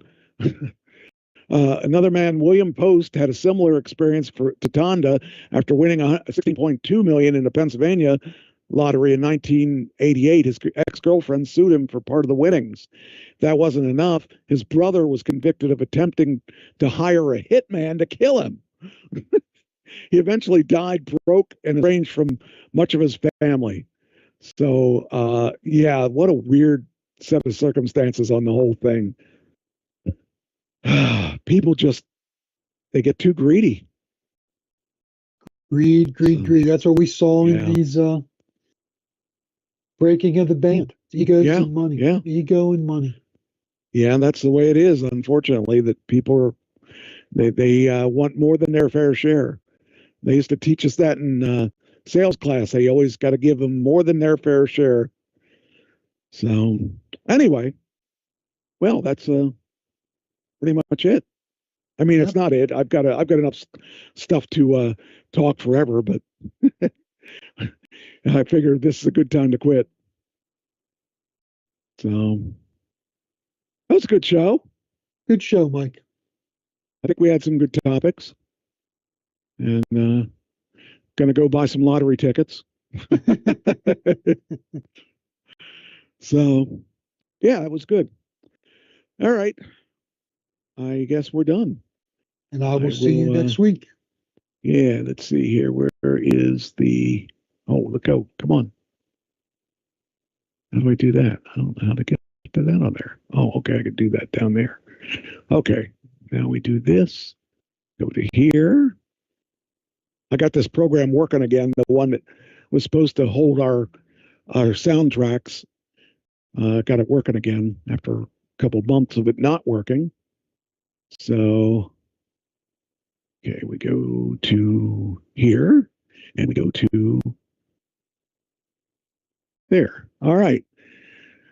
I will talk to you next week, and hopefully we'll have some more good topics. I like when they come together. Take care, Michael. You too.